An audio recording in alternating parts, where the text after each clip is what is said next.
KBS 1라디오 뉴스레터 K.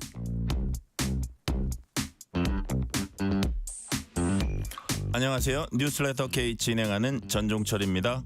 정부가 검찰청을 폐지하고 오는 10월 새로 실시되는 중대범죄수사청과 공소청의 업무 내용과 인력 구성을 오늘 발표했습니다.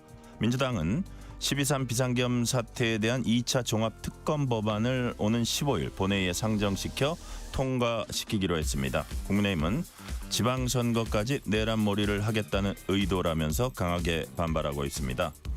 공천 헌금 연루 의혹과 보좌관 갑질 의혹 등을 받고 있는 민주당 김병기 의원에 대해서 당 윤리심판원이 징계 논의를 시작했습니다.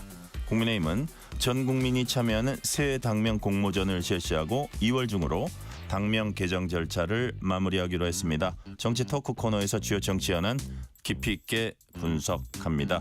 인터뷰 코너에선 민주당 최고위원 보궐선거에서 가장 높은 득표율로 최고위원에 당선된 강득구 민주당 최고위원을 전화로 만나봅니다.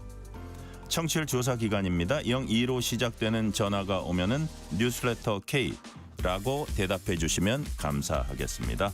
방송 중에 사연 보내주시면은 추첨을 통해서 치킨 교환권 보내드릴 테니까요. 많은 참여 부탁드립니다. 뉴스레터 K 지금부터 시작합니다.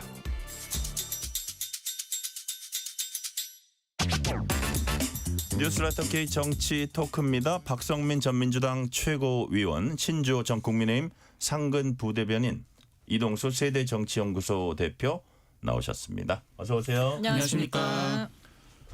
박성민 최고위원님은 추운데 뭐 하셨어요 주말에? 방송? 추운데요? 네. 저 가만히 있었습니다. 추울 땐 가만히 있어요. 사색을 하셨구나. 사색. 그럴 때 밖에 나가면 큰일 납니다. 그래요. 조심해야 돼요. 전 저번에 말씀드린 것처럼 예. 비가 오나 눈이 오나 뭐 또 올라갔어요? 한파주의보가 내리나 저는 항상 등산을 합니다. 오마이갓. 대단하시네. 그리고 이제 오전에 딱 등산하고 저녁에는 젊다. 이제 개인적인 사적인 약속들 가고 있습니다. 박성민 최고위원이 점대는데. 동갑입니다. 동갑인데. 동갑이시구나. 오케이. 이동수 대표는. 저는 친구랑 민속놀이였습니다. 아 그러셨어요. 예, 스타크래프트라고. 이야, 민속놀이. 그때 누구예요? 그 이준석 대표하고 김재섭 의원. 김재섭 그다음에 모경종 의원이 할래다가 못한 거 그거네. 네, 그죠? 그때 이제 두 분은 했었죠. 모경종 의원만 아 빠졌었죠. 모경종 민주당 의원은 빠졌구나. 오케이. 자 이제 격까지는 여기까지 하고 오늘 정부가 검찰청 폐지로 새로 설치되는 중대범죄수사청을 행안부 소속 외청으로 설치한 내용 담은 법안 입법 예고를 했어요. 자 중수청과 공수청 기능에 대해서 발표한 셈인데 어떤 내용인지 이거 이동수 대표님이 좀 소개를 해주세요. 예, 먼저 이제 중수청 설치 법안에 대해서 좀 설명이 필요할 것 같은데요. 네. 핵심은 이제 검찰의 직접 수사 개시 권한을 행안부 소속 중수청으로 이관하는 내용을 이제 좀 핵심 내용으로 하고 있습니다. 그래서 기존의 법무부와 검찰에 집중됐던 그 권한을 분산하자는 취지고요. 그 중대범죄수사청의 수사 대상은 네. 그 부패, 경제, 공직자, 선거, 방위 사업, 대형 참사, 마약, 내란 외환, 사이버 범죄 같이 이른바 9대 중대 범죄로 한정이 돼 있습니다. 근데 이제 인적 구성을 좀 주목해 볼 필요가 있는데요. 네. 이 중수청의 인적 구성 같은 경우에 법률가 출신인 수사사법관이랑 비법률가인 전문 수사관으로 구분을 해요. 이제 변호사 자격증이 있냐 없냐 차이인데 이제 검사라는 명칭은 없어지는 맞습니다. 거죠. 검사가 예. 없어지는 건데요. 근데 이제 이 구조 자체가 사실 검사랑 검찰 수사관으로 나뉘는 현행 이제 검찰청이랑 좀 유사하잖아요. 그래가지고 이게 이제 구조상 검찰과 다를 거 없는 거 아니냐, 뭐 제2의 검찰청 아니냐 이런 비판도 있고요. 네. 또 아무래도 이제 검찰청이 해체됨에 따라 이 검사들이 중수청으로 또 일부 옮겨갈 걸로 예상이 되지 않습니까? 네네.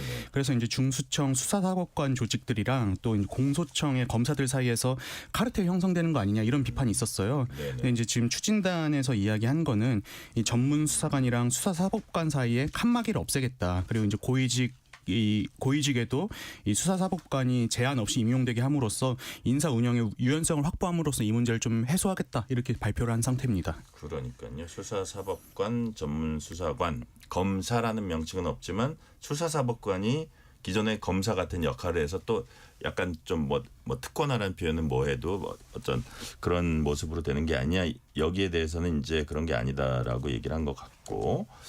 자, 일단 보면요. 박성민 최고위원님 수사하고 기소가 이제 분리되고 자, 중수청 직접 수사 범위는 구대 중대 범죄로 국한된다. 그 지휘는 이제 행안부 장관이 맡고. 자, 이게 이제 기본적으로 검찰 개혁이라는 게 검찰의 정치와 권력 기관화 맡겠다면서 이제 시작한 건데 가장 관건이 수사 역량이 유지되냐 이 부분이 이제 관건인 것 같아요. 어떻게 평가하십니까? 근데 뭐 저는 문제 없을 것 같아요. 왜냐하면 이게 지금 법 시행일 기준으로 기존 검찰청에서 수사하던 사건이 원칙적으로 뭐 다른 수사기관에 이송이 된다라고는 하는데 또 공소시효가 임박하거나 사건 성질상 불가피한 경우에는 공소청이 수사를 한다. 네. 마무리를 한다. 근데 대신 뭐 6개월 이내에 한다. 이런 좀 디테일한 내용들도 담겨 있고 그리고 말씀 주신 어떤 이 수사하는 그 검사들의 뭐 역량 이런 게 좀 흩어지고 분산되고 좀 쉽게 말하면 힘이 빠지는 거 아니냐. 그러니까 네. 내실이 좀 사라지는 거 아니냐 이건데 오히려 그동안 이 수사 기소가 합쳐져 있으면서 막강한 권한을 행사하던 이 검찰 조직의 부작용을 좀 해소하는 방안이 나왔다라고 볼 수 있고 또 수사사법관에 대해서도 뭐 법조인의 조건 그 자격을 가지고 있는 사람 그다음에 네. 일반 전문 수사관 같은 경우에도 뭐 급수를 좀 이제 나눠서 1급에서 9급으로 나눠지는 방식 이렇게 또 이제 자격을 다 걸어놨잖아요. 그렇기 때문에 저는 어떤 검찰만이 지금의 검찰 조직만이 수사하는 사람들의 역량을 담보한다 이렇게 볼 수는 없기 때문에 네. 오히려 부작용을 좀 줄였다. 그리고 중수청 같은 경우에는 검찰 외에도 경찰 그리고 다른 분야의 다양한 전문가들에게도 열려 있을 수가 있잖아요.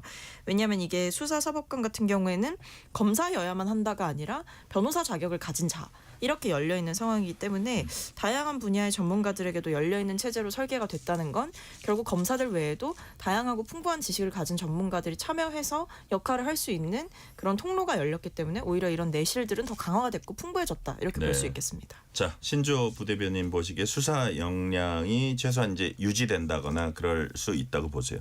일단 그 혼란을 최소화하는데 좀 심혈을 기울인 것 같아서 다행이긴 합니다만 이럴 거였으면 왜 굳이 검찰을 폐지하나라는 생각이 들었습니다. 지금 뭐 그 공소청과 관련해서 만약에 중수청이 수사를 착수했음에도 불구하고 문제가 있다 이렇게 된다면 수사관을 교체하도록 했고 또 수사 개시했다라는 것 자체를 공소청에 알리는 등 현재 검찰과 경찰 간의 관계를 많이 어긋나게끔 하지 않으려고 하는 노력이 있었던 것 같아서 그런 것들은 긍정적으로 평가를 합니다만 중수청이 이렇게 대규모로 발생하고 이런 식으로 출범을 하게 되면 그동안에 민주당이 주장했었던 검찰의 정치화 말고 경찰의 정치화가 이루어지지 않을까라는 심히 우려가 됩니다. 지금 경찰이 그 김경시 의원 같은 경우에도 주요 피의자임에도 불구하고 해외로 출국하는 것을 그냥 두 눈 뜨고 지켜보고만 있었단 말이죠. 이런 것들이 행안부 산하로 들어가게 되면 굉장히 경찰 자체도 정치화가 될 가능성이 높다. 또 지금 행안부 장관 자체가 민주당 다선 의원 출신이기 때문에 행안부의 지위를 받는 중수청이 어떠한 수사에 임할지 어떠한 자세로 수사를 펼쳐나갈지는 너무나도 보이는 거 아니겠습니까? 그렇기 때문에 민주당이 주장했었던 검찰의 정치화가 이 경찰의 정치화로 이어질 가능성이 더 커졌다. 그래서 이것은 출범을 안 하는 이만 못한 거라고 전 봅니다. 행안부 장관이 어쨌든 지휘를 맡고 있기 때문에 이게 정부에 유리한 정부 그렇죠. 여당 여권에 유리한 쪽으로 갈 구조다. 이 그렇죠. 부분을 타파하는 것이 상당히 좀 남아있는 과제 아니냐거든요. 이동욱 대표님 이 부분은 어떻게 보세요? 예, 저도 이 부분은 신전 부대변인이랑 같은 생각인 게요. 이제 뭐 물론 검찰이 사실상 해체 수순에 있다 보니까는 뭐 과거처럼 검찰이 뭐 수사권을 독점해가지고 막 이제 본인의 입맛대로 이제 수사를 하고 이런 건 없어지겠죠. 그런데 다만 이제 그동안 검찰 개혁을 하면서 또 많이 제기됐던 비판 중에 하나가 정권의 입맛에 맞는 수사, 그냥 정적은 굉장히 강하게 수사를 하면서 또 자기 편에서 뭔가 발견되면 그걸 뭉개고 이런 것들을 우려했던 거잖아요. 근데 지금 중수청 같은 경우에 행안부 장관의 이제 지하에 사실상 들어가게 되는데 뭐 경찰이랑 사실상 같은 조직이 되는 거 아니겠습니까? 근데 그렇다면은 이 중수청 같은 경우에는 또 정권의 어떤 압력에서 자유로울 수 있을까? 저는 그 부분에서는 굉장히 우려를 표하고 있어가지고요. 이 부분에 대해서 좀 대안이나 이런 것들을 계속 논의를 해야 될 것 같습니다. 박선미 최고위원님 비슷한 질문인데 이제 검찰이 막 엄청나게 정치 권력화되고 그 권력 기관화되는 거를 막겠다면서 이제 이거를 개편을 한 건데 자 그렇다 보면 행안부 장관 밑에서 그냥 정권 눈치를 보는 권력 눈치를 보는 수사를 하다 보면 자 과연 누가 좀 권력 눈치를 보지 않고 하는 수사를 할 수 있는 존재가 있느냐 이런 또 지적도 있을 수 있거든요. 사실 그거는 검찰이든 경찰이든 항상 받아왔던 비판이잖아요. 검찰도 뭐 윤석열 정권과 결탁해서 뭐 혹은 윤석열 그 전 대통령의 어떤 검찰의 인맥들을 통해서 뭐 김건희 씨와 관련된 수사가 뭐 제대로 진행이 안 되고 이랬던 일들도 있어 왔고 네. 뭐 경찰에 대해서는 뭐 야당은 또 여당에 대한 수사 제대로 안 한다. 혹은 또 야당이 여당이 되면 또 여당이었던 야당이 또 이제 다시 그런 비판을 제기를 하고 이랬던 건 사실 반복됐던 일이기 때문에 이번에 이제 보면 개편안 중에서 어떤 검사에 대한 뭐 정치적인 그 중립성 이런 부분들을 굉장히 좀 엄격하게 제한을 하는 조건들을 다 걸어놨었거든요. 뭐 정당 활동을 했던 이력이라든지 아니면 뭐 내용이라든지 이런 조건들을 다 걸어놨기 때문에 형식적으로라도 걸러낼 수 있는 틀 자체는 좀 마련을 했다. 그런 부분에 집중해서 봐야 될 것 같습니다. 네.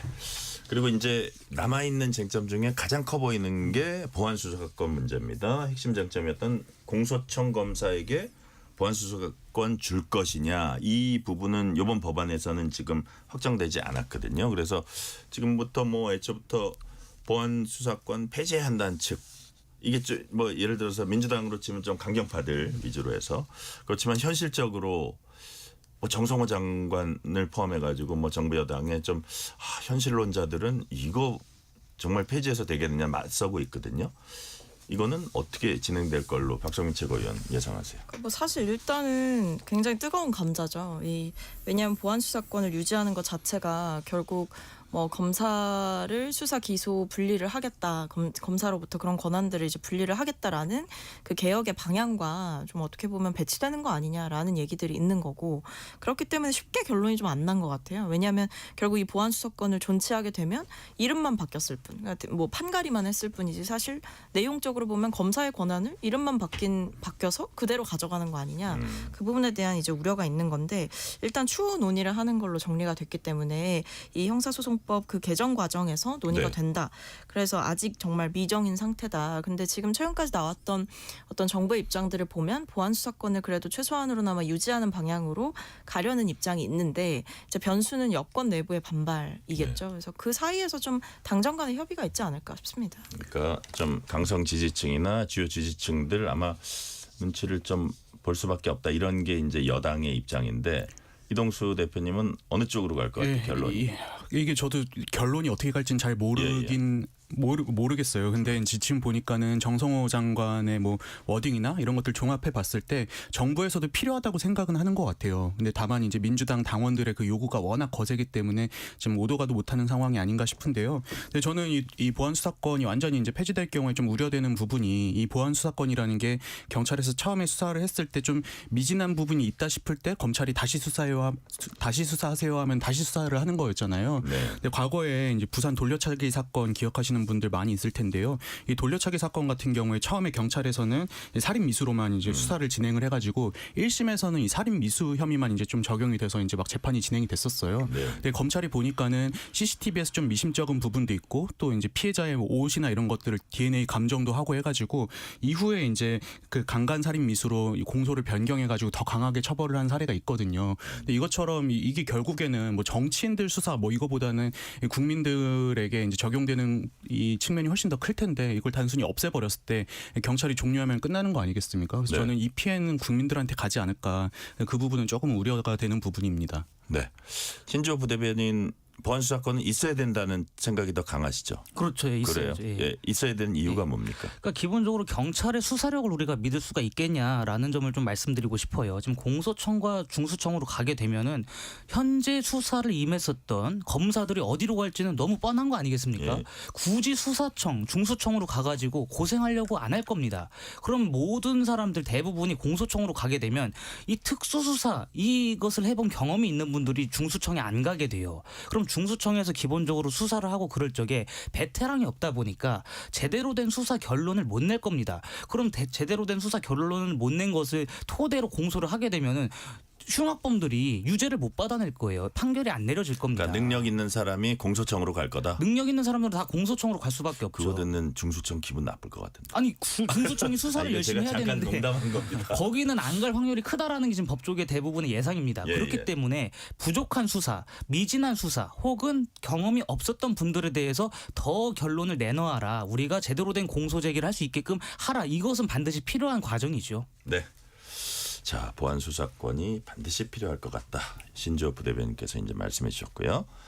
자, 이번에 민주당으로 한번 와볼게요. 민주당 주말에 원내대표 뽑았고 최고위원 보궐선거에서 이제 3명 또 뽑았습니다. 그리고서는 오늘 첫 지도부 회의 열었습니다.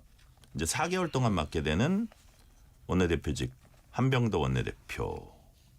자, 오늘 얘기한 거 그거는 좀 이따 제가 뭐 법안 뭘 처리할 건 좀 이따 얘기하기로 하고 박소민 최고위원님 한병도 의원 잘 아시죠? 성품이 어떻습니까? 성품이나 능력 평가. 일단은 굉장히 좀 성격이 원만하신 분이라고 알고 있고요. 왜냐하면 이제 한병도 의원 저도 뭐 만나뵌 적이 있지만 굉장히 좀 두루두루 이제 잘 당내 지내시는 평가. 그런 스타일이십니다. 그래서 예. 왜냐하면 일단 문재인 정부 때 정무수석을 또 하셨었고 그러면 당연히 이제 의원들과 관계가 안 좋은 사람을 정무수석을 시키지는 않거든요. 아마 이제 원내와 소통하는 법도 잘 알고 계시고 또 이제 당직을 맡으셨던 것도 정무 비서관이었던 것 같은데 수석했나? 네. 수석이었던 걸로 알고 있습니다. 네, 예, 예. 그렇습니다. 근데 원내에서도 또 이제 그 원내 수석을 또 하셨었어요. 예, 예, 그래서 예. 이제 원내에서 여러 가지 한 그 협상이나 전략을 짜고 뭐 야당과도 뭐 대화를 하고 이런 역할들을 네, 또 네. 해보셨던 분이기 예, 때문에 예, 예. 그러니까 이게 청와대 시스템도 알고 당의 시스템도 아는 그런 분이라는 평가가 있는 거죠. 그러니까 그런 면에서 지금 사실은 굉장히 혼란한 시기에 원내대표 보궐이 있었던 거고 네. 그렇기 때문에 이 원내의 상황과 그리고 또 당대표와의 호흡 그 외에도 청와대의 시스템을 이해하고 있는 그런 사람이 필요하다라는 의원들의 요구에 굉장히 부합하는 안정적 리더십을 가진 원만한 인물이다. 그런 점에서 아마 좀 강점이 두루두루 있지 않았을까. 뭐 특히 친문계 의원들과도 사이가 좋고 네. 이외에도 뭐 원내대표 이 출마 선언하실 때 굉장히 찐 친명계로 불리는 천준호 의원이 또 같이 서셨다라는 점도 주목을 받았었거든요. 그래서 이제 친명 내부에서도 지원을 받는 거 아니냐라는 시각이 있었는데 그게 어느 정도의 득표로 좀 보여주신 것 같습니다. 실제로 오늘 그 야당 원내 지도부하고 이렇게 상견례 하는데 보니까 천준호 의원 같이 간 걸로 봐서는 원내 수석을 하겠구나 이런 생각을 제가 이제 딱 그 화면을 보는 순간에 했는데 여튼 그 한병도 의원 어떻게 잘 현안들이 있잖아요. 이동수 대표님.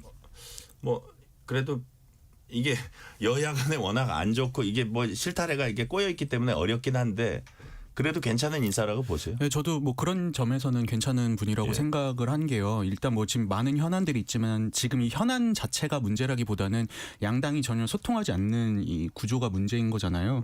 근데 이제 어제 이 한병도 원내대표가 선출되고 나서 네. 이제 첫 기자간담회에서 이런 얘기를 하더라고요. 자기가 이제 강조하고 싶은 거는 뭐 당정청 소통이다. 쟁점이 있을 때마다 뭐 당정청이 항상 논의하고 뭐 토의해서 결론 내는 그 민주적인 시스템 활성화하겠다 이렇게 얘기를 했는데 당정청뿐만이 아니라 야당이랑도 좀 그런 모습들을 보여주지 않을까 저는 좀 기대하고 있습니다. 그래요. 자, 야당 입장에서 볼 때 한병도 의원 어떠세요? 저는 개인적으로 다행이라고 생각합니다. 그래요? 예. 네. 굉장히 강성 입장을 지닌 분이 원내대표가 되는 것보다 네. 박성민 최고위원께서 말씀하셨다시피 이 한병도 원내대표가 정무수석을 했습니다. 상당히 오랜 기간 하면서 당시 이제 자유한국당과의 관계도 원만하게 잘 풀어 나갔던 것 같고 예. 또 이분이 17대 때 아마 국회에 처음 입성한 걸로 알고 있습니다. 맞아요. 정치 경력도 굉장히 긴 분이기 때문에 야당과 기본적으로 어떻게 협상을 해야 되는지 혹은 이 정치에 있어서 정부 여당 그것도 아주 거대한 정부 여당이 어떠한 역할로 임해야 되는지를 잘 아실 거라고 생각을 해서 네. 그래도 지금은 우려보다는 좀 기대가 큰데 그 정청래 대표나 그런 강성 지지층에 좀 휘둘리는 결정을 안 내리시고 김병기 원내대표처럼 협상 결론을 내놓고서 후퇴하시지만 않기를 바랄 뿐입니다. 자, 그 한병도 원내대표가 앞으로 어떤 것 우선적으로 하겠다 이런 얘기를 오늘 했는데 한병도 원내대표 얘기 들어보시겠습니다. 지연된 정의는 정의가 아닙니다. 헌정 질서를 유리한 세력에게 도피처는 없습니다. 대한민국이 마주한 현실이 엄중합니다. 한치도 머뭇거릴 시간이 없습니다. 책임자들이 면죄부를 얻지 못하도록 진실이 휘발되지 않도록 원내는 입법으로 할 일을 즉시 하도록 하겠습니다. 첫째, 2차 종합특검법을 반드시 통과시키겠습니다. 수사 공백을 메우고 내라는 기획, 지시, 은폐, 전모를 남김없이 밝혀내겠습니다. 둘째, 사모법 개정으로 내란 사범이 사면권 뒤에 숨는 일은 원천 봉쇄하겠습니다. 내란 청사는 민주주의의 기초이고 타협할 수 없는 원칙입니다. 자, 타협할 수 없는 원칙이다. 그래서 한병도 의원이 지금 뭐 크게 두 가지 이제 얘기를 했는데 하나는 2차 종합특검법 요거 처리하겠다. 15일로 이제 얘기하고 있잖아요. 처리하겠다. 사면권 개정. 이거는 내란 사범이 사면되지 못하게 봉쇄하겠다. 뭐 이런 거거든요. 여기에 대해서는 어떻게 생각하는지 짤막하게 박성민 최고위원 한번 평가를 해주세요. 일단 이 두 가지의 공통점은 뭐 내란 종식의 키워드다라고 볼 수 있겠죠. 그러니까 이 2차 종합특검에 대한 얘기가 나왔던 것도 그동안 뭐 내란 특검 포함한 3대 특검에서 미진하고 부족했던 부분에 대한 충분한 수사를 통해서 진실을 전부 밝혀내는 것이 필요하다라는 공감대하에서 이 당내에서 이미 이런 공감대는 모아졌고 추진하겠다는 얘기는 이전부터 나왔던 내용이고 그 약속을 지키겠다라는 차원이고요. 이 사면권 개정 같은 경우에는 어쨌든 지금 보면 윤 전 대통령의 이 선고가 좀 앞으로 다가오지 않았습니까? 근데 결국 뭐 사실 무죄가 나올 리는 만무하고 내란죄에 대한 유죄 판단이 나올 텐데 네. 거기에 대해서 또 이 지지층이 굉장히 좀 우려하고 또 국민들 역시도 우려하실 수 있는 게 윤 전 대통령이 뭐 이 부분에서 재판이 지연됐던 거, 그러니까 이 내란죄 재판이 지연됐던 거 이게 하나의 또 불안 키워드였고 그래서 네네. 또 석방될까봐 우려스러웠던 건데 그건 다행히 뭐 석방의 가능성은 사라졌죠. 근데 두 번째는 이제 뭐 무기징역을 받든 사형을 받든 뭐 내란죄 관련한 형량이 워낙 높기 때문에 근데 그 뒤에 또 풀려나는 거 아니냐. 그러니까 뭐 정권이 바뀌거나 해서 좀 사면시켜주자. 어떤 대통령의 사면권을 활용해서 이런 일이 있을까봐 거기에 대한 우려. 결국 그것은 이제 정의의 좀 마지막 퍼즐을 맞추는 면에 있어서도 좀 필요하다. 확실한 조치가 필요하다. 이런 공감대가 있는 상황인 것 같습니다. 네. 자, 이동수 대표님. 네. 2차 종합특검은 지방선거까지 내란머리로 쭉 밀고 가려는 것이다라는 게 야당이 비판이 나오는데 그런 지적은 어떻게 보세요? 저는 경선 때까지는 끌고 갈 것 같습니다. 그래요? 2차 종합특검이라는 게 사실 국민들은 별로 관심이 없잖아요. 근데 이제 민주당 당원들이 지금 계속 해야 된다고 요구하고 계시는 이 이슈이기 때문에 저는 후보자들이 이 경선 때까지는 그래도 당원들에게 소구하기 위해서 이 이슈를 계속 제기를 할 것 같은데 또 본선 넘어가면은 사실은 이걸 띄울수록 저는 민주당은 유리할 게 없다고 생각을 하거든요. 그래서 아마 본선 시즌이 시작되면은 또 이 얘기는 좀 사그라지지 않을까 이렇게 네. 전망하고 있습니다. 자, 신주호 부대변인 어떻게 보세요? 지금 시급한 건 통일교 특검이 아닌가라는 생각을 국민들께서 하실 겁니다. 민주당과 정권을 가진 사람들, 권력을 쥔 사람들을 향해서는 문개기 수사를 했었던 그러한 문제들에 대해서 낱낱이 실체를 밝히기를 기대하시지 기존에 있었던 3대 특검이 수사가 미진했던 부분, 3대 특검의 능력 부족으로 인해서 밝혀지지 않은 부분들에 대해서는 국민들께서 외면하실 거라고 좀 봅니다. 네. 자, 최고위원 3명 딱 살펴보면 강득구, 이성윤, 문정복 의원. 민주당에서 친명이냐 뭐 친청이냐 이 분류를 좀 되게 불편해하는 분들도 있어요. 친명 아닌 사람이 민주당에 어디 있냐 뭐 이런 말씀들도 하시는데 자, 그럼에도 불구하고 또 언론은 이게 분류하고 이렇게 갈라놓고 이렇게 대비하고 이런 거 되게 좋아하니까 그 기조하에서 보면은 강득구 의원 3명 중에 친명, 이성윤, 문정복 의원 친청. 그래서 정청래 대표 당 장악력이 더 공고해질 거다. 살짝 친청이 많아졌다. 요 이전보다도 정청래 대표한테는 더 좋아졌다. 박성민 최고위원님 맞습니까? 아니면 별 차이 없습니까? 글쎄요. 사실 지금 뭐 개파를 나누는 것 자체에 대해서 전 동의하기 어렵기는 하지만 뭐 후보자들 간에 내세웠던 그 주장들을 보면 조금 네. 비교되는 면은 그래요? 뭐 있었죠. 네, 그렇기 네. 때문에 어떤 지금의 당대표 체제에 더 힘을 실어주고 당대표의 리더십을 더 키워줘야 된다라는 쪽과 네. 어떤 이재명 대통령과 뭐 정부에 대해서 좀 초점을 맞춰서 얘기했던 혹은 지금의 지도부 체제에 대해서 좀 비판적으로 이야기를 했던 네. 그런 후보들로 좀 나누기는 했던 것 같습니다. 근데 결과적으로 보면 이 선거에서 우리가 좀 봐야 되는 건 결국 권리당원의 표심이 이 민주당의 선거에서 어떻게 작동을 하고 있는가. 기존에는 뭐 중앙위원회 투표라던가 네. 그 부분이 굉장히 좀 중요하고 인원이 적어도 사실은 권리당원의 표를 뒤집을 수 있을 만큼의 영향력이 있었다고 한다면 네. 이번에는 중앙위원회에서 득표율이 낮아도 권리당원의 표심이 있다면 뒤집을 수 있다.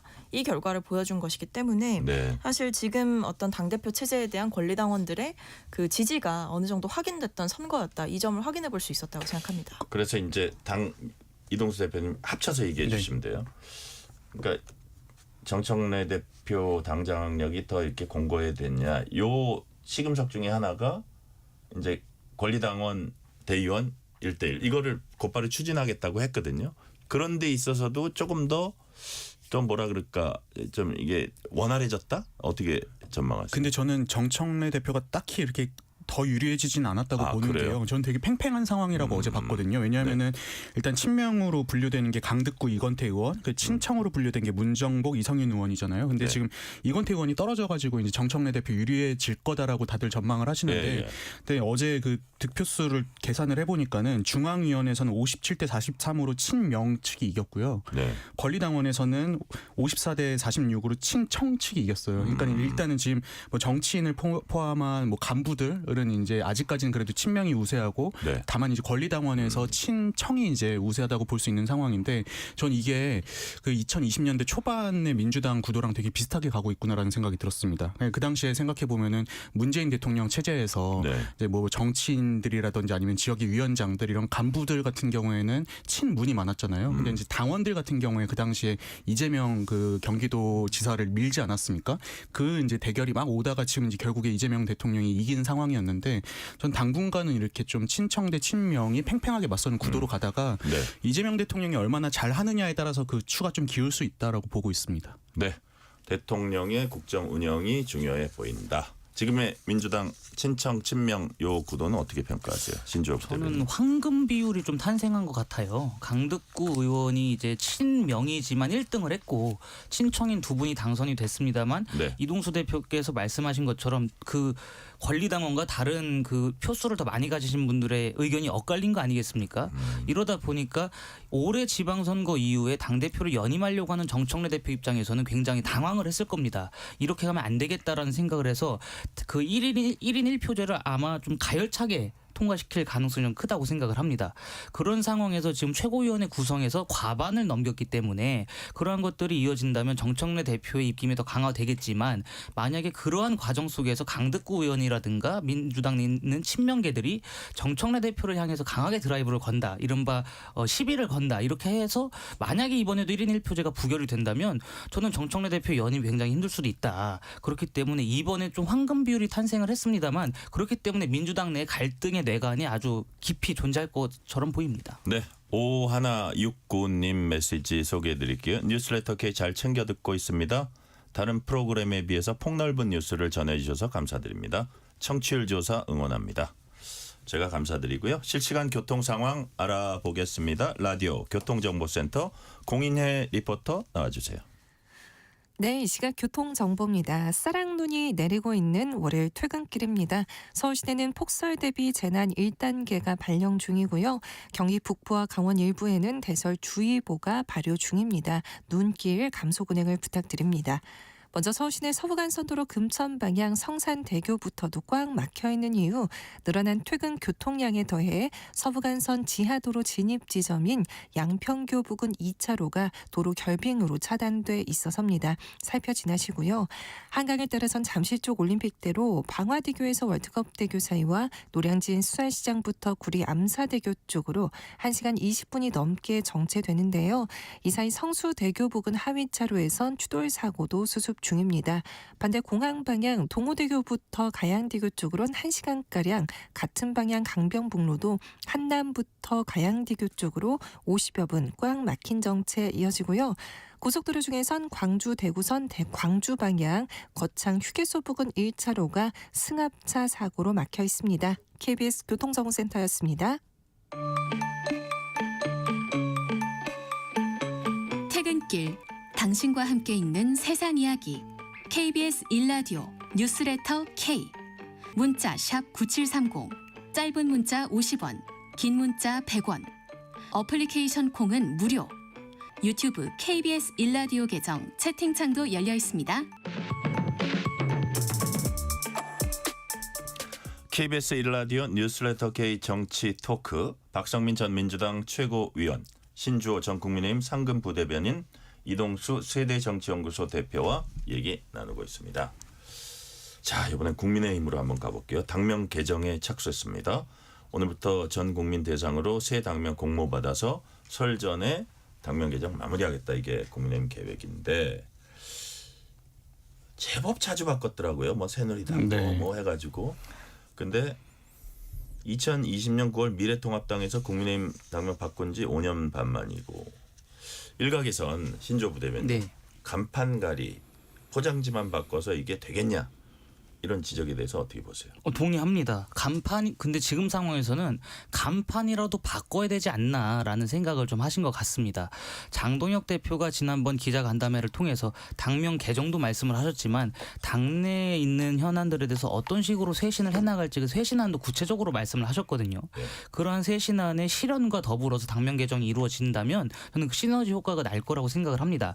하지만 지금 많은 국민들께서 혹은 당 안팎에서 요구하고 계시는 윤석열 전 대통령과의 절연 이 부분이 좀 선행이 되어야 당명 교체가 더 큰 부스터를 좀 받을 수 있다고 생각을 하거든요. 그러다 보니까 당명을 바꾸고 당의 쇄신안을 내는 것도 좋지만 가장 그런 것들 우선적으로 처리가 되어야 될 것이 있어야 저희들이 쇄신안이 더 국민들께 다가가지 않겠습니까? 그런 네. 부분을 좀 고민을 해주셨으면 좋겠고 일단 지금 국민의힘이라는 이름 자체가 윤석열 전 대통령의 그림자가 너무 많습니다. 국민의힘으로 처음이자 마지막으로 집권한 게 윤석열 정권이기 때문에 윤석열 정권과의 절연도 저는 당명 개정에 내포된 의미라고 보기 때문에 당명 개정은 뭐 저는 긍정적으로 보고 있습니다. 네, 이동수 대표님. 저는 어쨌든 이름만 바꾸지 않고 그 내용과 행동의 변화가 수반돼야 된다. 동의하십니까? 저는 이제 신전 부대변인이랑 생각은 같이 하는데 당명 바꿔서 잘 될 것 같진 않은 게요. 일단 2016년 20대 총선 이후로 쭉 봤을 때 지금 그 당시에 새누리당부터 뭐 자유한국당, 미래통합당, 국민의힘 당명을 계속 바꿨잖아요. 네. 근데 당명 바꿔서 잘 된 적이 없었잖아요. 예, 일단은 저는 그 내용의 그 당의 내용을 바꾸는 게 더 중요하다라고 생각을 하고 이 보수 정당에서 근래에 당명 바꿔서 성공했던 게 아마 2012년도에 한나라당에서 새누리당 바꾸고 나서였을 텐데 그때는 사실 당명만 바꾼 게 아니라 당 컬러도 보수에서 금기시대였던 빨간색으로 바꾸기도 했고 또 뭐 이상돈, 김종인 뭐 이런 분들 같이 이제 그 보수 정부에 비판적이었던 분들도 영입하고 이준석 대표도 그때 영입된 거잖아요. 또 이제 당시에 이제 박근혜 전 대통령께서 뭐 경제 민주화도 막 주장하고 이랬었는데 저는 이렇게 당의 어떤 대대적인 쇄신과 그 방향의 변화 이런 것들이 있어야 이제 당명 개정이 함께 이제 좀 힘을 받는 거지. 그동안 했던 것처럼 단순히 당명만 바꿔가지고는 어림도 없을 거라고 생각합니다. 네, 박성민 최고위원은 어떻게 보세요? 이 문제.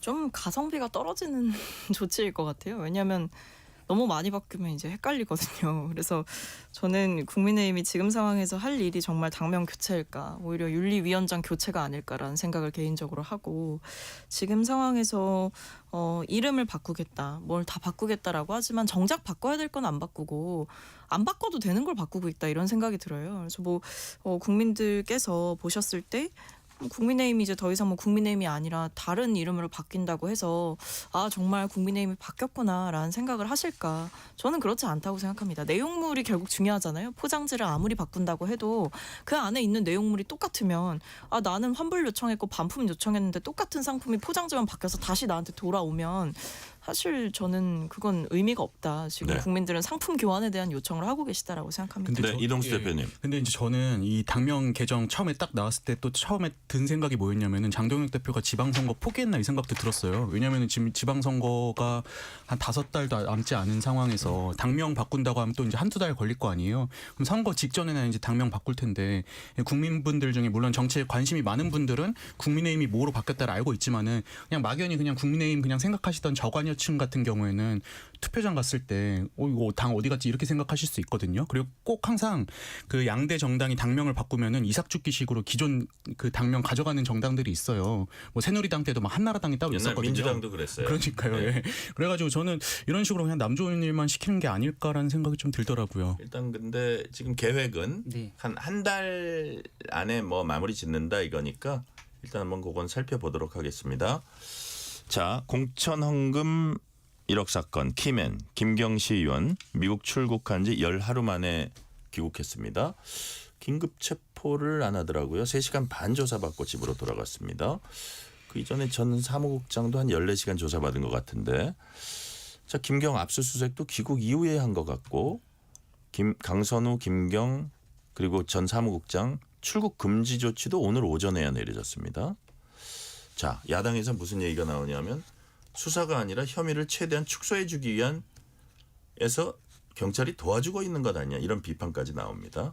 자, 이런 비판은 어떻게 보세요, 박성민 최고위원님? 경찰이 결국 수사 결과로 입증해야 되는 문제일 겁니다. 왜냐하면 뭐 절차에 대한 시시비비 논쟁은 뭐 언제나 있을 수밖에 없는 거고, 다만 뭐 좀 더 기민하게 움직이는 게 맞지 않았을까라는 아쉬움은 있죠. 근데 그렇다고 김경 시의원이 출국할 거라고 뭔가 뭐 예상을 했냐, 또 그것도 아닐 수는 있다라는 생각은 드는데, 일단 뭐 김경 시의원이 본인이 돌아왔을 때 조사에 제대로 협조를 하겠다라고 얘기를 했기 때문에 저는 뭐 일단 이 수사 과정에서 경찰이 좀 여러 가지 객관적인 진술과 내용들을 확보하고 그에 따라서 응당 책임을 져야 될 사람들에게 책임이 돌아가는 거, 그게 굉장히 중요해 보입니다. 그래서 뭐 지금 상황에서 늑장 수사 아니냐라고 하면서 과정상의 문제 제기를 하기보다는 어쨌든 경찰도 지금 이 본인들이 수사하고 있는 사안의 무게감, 그리고 중압감 이런 건 분명히 있을 거예요. 지금 안 그래도 지금 경찰 뭐 제대로 수사 안 하는 거 아니냐 이런 논란이 불거진 상황 속에서 또 이런 일을 수사를 하고 있는 거기 때문에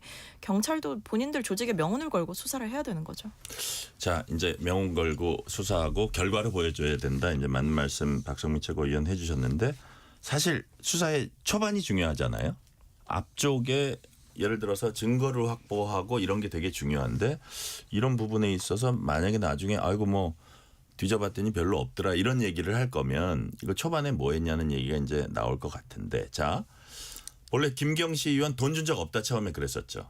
근데 미국에서 어떻게 해가지고 누구를 통해서 전달한 자기 자술서를 보니까 돈 받았다 돌려줬다. 그럼 이제 강선호 의원 녹취 내용하고는 일단 일치하는 거고, 자, 그 전 사무국장 얘기를 보니까 이 사람은 전혀 모르는 얘기다. 돈 받지 않았다 했는데 그게 어떻게 바뀌었냐 하면 봉투를 받았는데 돈인지 몰랐는데 돈이었다. 자, 이동수 대표님. 네. 이걸 믿어야 됩니까? 그냥 받았는데 그냥 쇼핑백인 줄 알았는데 그게 1억이었다.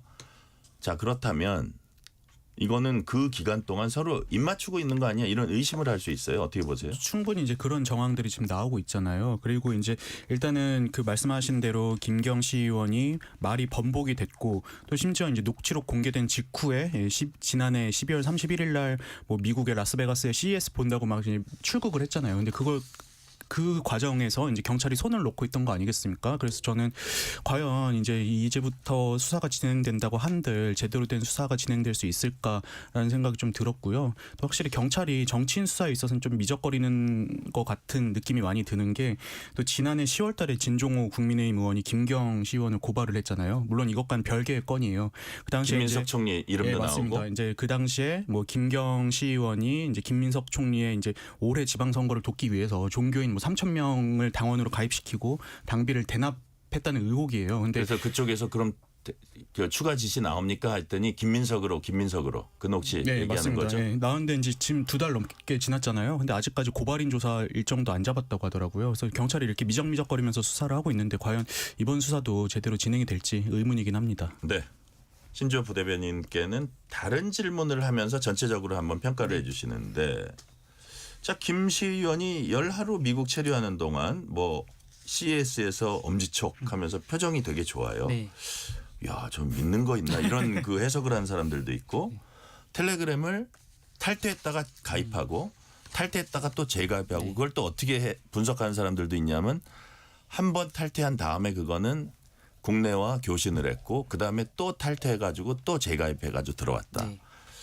야, 이거는 많은 분들이 그 패널들 얘기나 이게 분석가들 얘기하는 거 보면 여야를 가리지 않고 이거는 증거인멸이 의심된다 이런 얘기를 하거든요. 자, 이런 상황에서 경찰한테 수사를 과연 계속 맡겨도 되느냐, 능력이나 의지로 할 때 가능하냐, 어떻게 보세요? 안 되죠. 이렇기 때문에 특검을 해야 되는 겁니다. 지금 김경시 의원이 말씀하신 것처럼 메신저 어플들에 있어서 탈퇴 후 재가입을 했고, 또 그런 것들 자체가 증거 인멸하기 위함이 아니냐라는 국민적인 의심이 가득한 상황이죠. 게다가 김경시 의원이 작년에 있었던 그 종교단체와 연루됐었던 당비 대납 그런 것들 과정에서도 컴퓨터를 포맷을 했었습니다. 증거인멸의 달인이다라는 생각이 안 들 수가 없고요. 김경시 의원이 미국으로 출국한 이후에 자술서 그걸 토대로 보면은 그전에는 강선우 의원이나 김경시 의원이나 서로 말이 안 맞았습니다마는 그 진술서가 나오고 나선 두 분의 말씀이 너무나도 정확하게 일치합니다. 이게 뭐겠느냐. 결국에 말 맞추기가 끝난 상황 아니겠느냐. 말 맞추기가 끝났고 각종 증거들이 다 파쇄가 됐기 때문에 네. 그런 부분에 있어서 지금 자신감을 표현하고 있는 것이 아니냐라는 생각이 들고요. 김경시 의원이 이번에 미국을 출국하면서 미국에 있는 가족을 만나러 갔다 이 이야기를 하지 않았겠습니까? 그럼 간단합니다. 지금 경찰이든 수사기관에서 김경시 의원이 언제 미국행 티켓을 끊었는지를 확인하면 돼요. 가족을 만나러 갔다 이렇게 보면은 적어도 몇 달 전에 티켓을 예매하지 않았겠습니까? 그런데 갑자기 이 논란이 불거진 다음에 티켓을 예매한 정황이 있다. 이건 누가 보더라도 도피성 출국이 아니겠느냐. 이렇기 때문에 도피를 떠난 상황에서 과연 주요 관련자들, 피의자들과 말을 맞추고 문제가 있는 증거들을 인멸한 다음에 귀국을 한 것 아니겠느냐라는 생각이 들고 이러다 보니까 지금 경찰이 얼마나 무능한지를 좀 방증했다고 생각합니다. 주요 피의자가 나가는 것도 모르고 이랬다면 이 부분에 있어서는 경찰의 힘을 빌릴 것이 아니라 우리가 특검을 통해서 현재 권력층 아니겠습니까? 여당 인사들을 상대로 수사를 하는 것이기 때문에 경찰의 힘만은 우리가 믿을 수가 없다. 특검을 출범해야 된다고 봅니다. 네. 자, 김병기 의원에 대한 수사도 너무 늦추는 거 아니야 이런 비난도 있는데 당 윤리심판원이 김병기 의원 징계 논의 들어갔습니다. 앞서서 어제 박수현 수석 대변인이 사실상 김병기 의원 자진 사퇴 요구했고 정청래 대표 뜻이냐 그럼 뭐 제가 혼자 하겠어요라는 취지로 정청래 대표의 뜻도 같은 입장임을 또 밝혔습니다. 자, 그래서 지금 상황이 더 이상 버틸 수 있는 상황이 아니지 않느냐 이런 지적도 나오는데 박성민 최고위원께 한번 여쭤볼게요. 만약에 당에서 중징계가 나오면 김병기 의원 따를까요? 아니 뭐 이제 처분을 하는데 어떻게 뭐 안 따르겠습니까? 뭐 탈당 권고라면 네. 본인이 따를지 말지를 결정할 수 있겠지만 그게 아니라 이제 중징계라고 하면 사실 지금 얘기 나오는 건 제명 얘기잖아요. 그러니까 제명이라는 제 말은 반발 없이 그냥 조용히 있을까요? 뭐 반발을 할 수도 있겠지만 이제 본인이 말씀하시는 정말 당을 사랑하는 마음이 진정이라면 지금 상황에서 억울한 부분이 있다라고 하더라도 보통 이제 당내에서 무슨 일이 있을 때 탈당을 하고 본인이 소명을 하고 다시 돌아오는 것이 그동안의 어떤 뭐 불문율이라고 하면 그런 것 중에 하나였습니다. 그렇기 때문에 저는 김병기 의원께서 좀 당을 정말 사랑하시는 마음이 있다라고 한다면 네.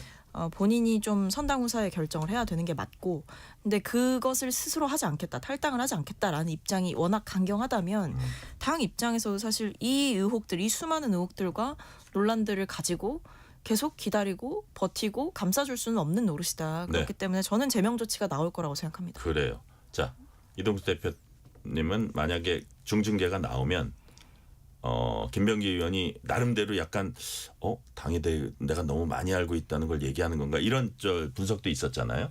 어떻게 나올 거예요? 저도 이제 민주당이 김병기 의원 제명하기 어려울 수 있다고 전망을 하고요. 네. 이제 김병기 의원도 호락호락 나가지 않을 것 같은 게요. 지금 보면 강선우 의원이랑 김병기 의원 대하는 태도가 너무 다르잖아요. 강선우 의원 같은 경우에는 본인이 탈당하겠다고 했는데 나가는 사람 붙들고 다시 와가지고 제명시켰지 않습니까? 근데 지금 김병기 의원 같은 경우에는 고민하는 흔적이 보이죠. 네, 그리고 멘트를 보면은 좀 호소하는 것 같았어요. 그러니까 박수현 원내대변인 같은 경우에 어제 이렇게 얘기를 했어요. 본인이 그토록 소중하게 여겨왔던 애당의 길이 무엇인지 깊이 고민해 보길 요청한다. 그러니까 이게 제발 좀 나가줘 이건데 김병기 의원 같은 경우에 나가면 진짜 혈혈단신으로 다 이제 온갖 의혹에 혼자서 대응을 해야 되는 상황이 되는 거지 않습니까?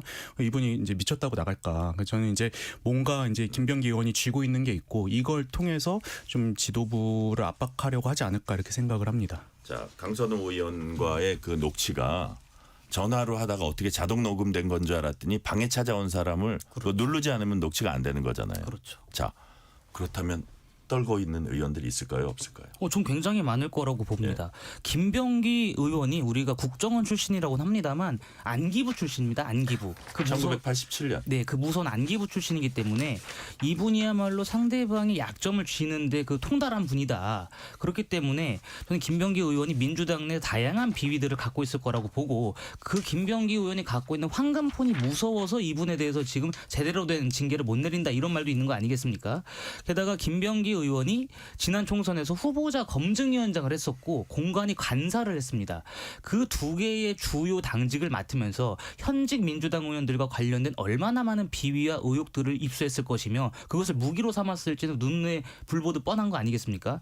이러다 보니까 아까 이동수 대표께서 말씀하신 것처럼 당에서 굉장히 강하게 나가야 되는데 나를 제명하려면 제명해봐라. 내가 탈당하진 않겠다. 이렇게 아주 강한 입장을 내는 분한테 애걸복걸 하고 있단 말이죠. 저는 그러한 것들이 이유가 있을 것이라고 보고 김병기 의원이 탈당을 하든 제명을 당하든 지금 민주당 내에서 출구 전략이 없이 그러니까 쉽게 말해서 김병기 의원한테 탈당해 주는 대가로 무언가 자리 약속이라든지 이런 물밑에서의 조율이 없다면 저는 김병기 의원이 민주당 내 관련된 여러 의혹들을 아마 알릴 수도 있지 않을까. 그리고 그러한 불안감 때문에 민주당에서 강한 처분을 못 내리고 있는 것 같아서 좀 아쉽습니다. 네.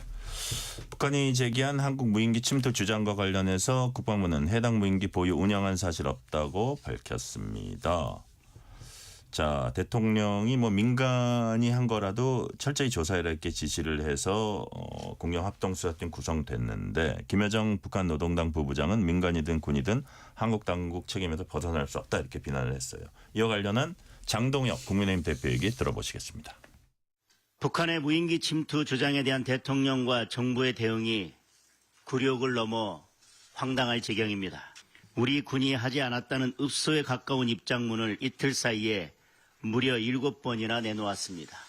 북한의 일방적 주장에 대통령까지 나서서 중대범죄 운운하며 우리 국민을 수사하라는 지시를 내렸습니다. 북한 김여정은 우리 국방부의 해명을 현명한 선택이라고 조롱하고 민간 소행이라도 책임에서 벗어날 수 없다고 으름장을 놓았습니다. 한술 더 떠서 수많은 비행 물체들의 출현을 목격하게 될 것이라는 협박까지 늘어놓고 있습니다. 결국 이 정권의 굴욕적 대응이 북한의 오만과 위협을 불러온 것입니다.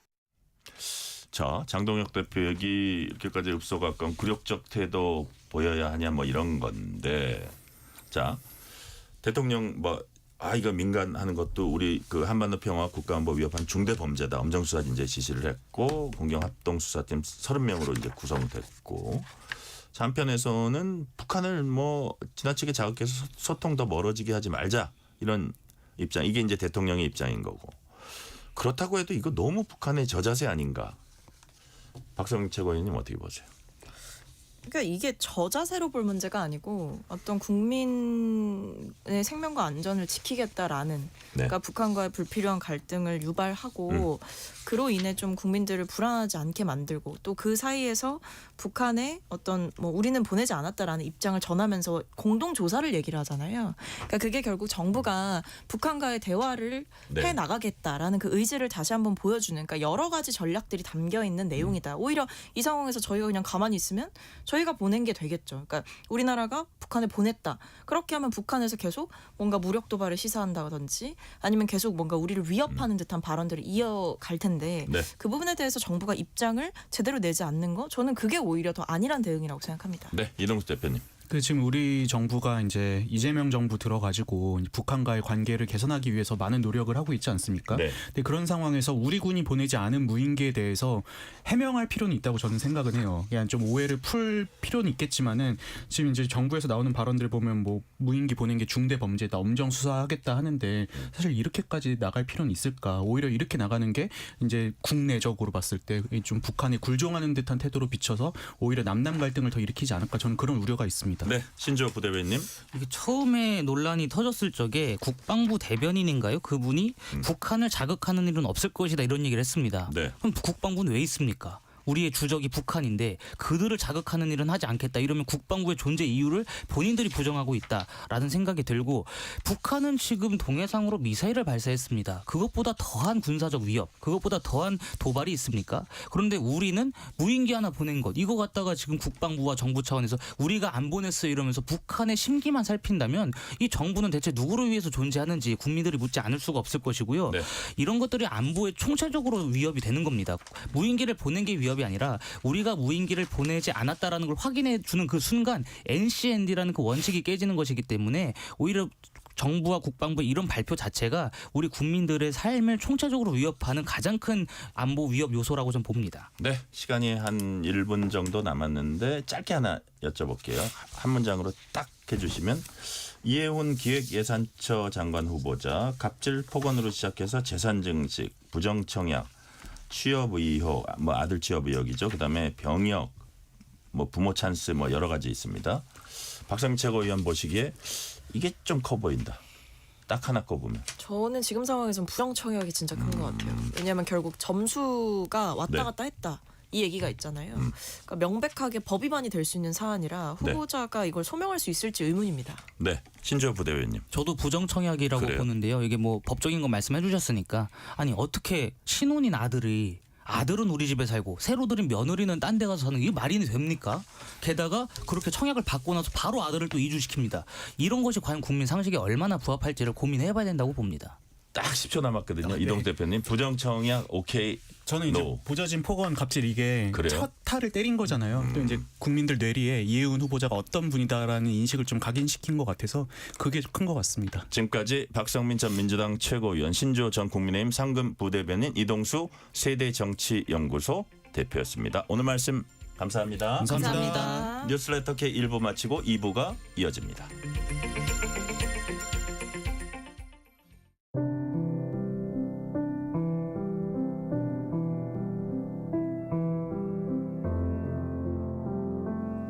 KBS 라디오 연중기획 희망충전 대한민국 673번째 이야기. 안녕하세요. 아나운서 유지원입니다. 강원도 바닷가의 외딴 작은 마을. 11살 연규가 살고 있습니다.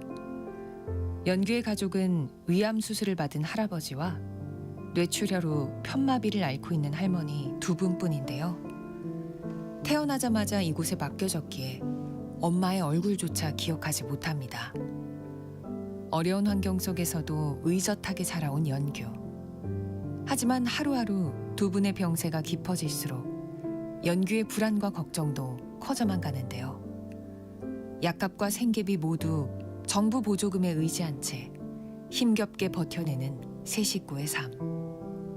얇은 외투 하나, 시퍼렇게 얼어붙은 손주의 모습을 볼 때마다 할아버지와 할머니의 마음은 더욱 시려웁니다.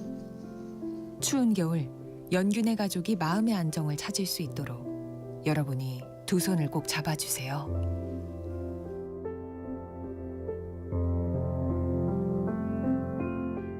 여러분의 따뜻한 손길이 희망의 빛이 됩니다. ARS 060-700-1580 060-700-1580 한 통화 3,000원으로 희망을 선물해 주세요. KBS 라디오 연중기획 희망충전 대한민국은 초록우산 어린이재단, 인탑스 주식회사, 그리고 청취자 여러분과 함께합니다. ARS 060-700-1580 한 통화 3,000원입니다.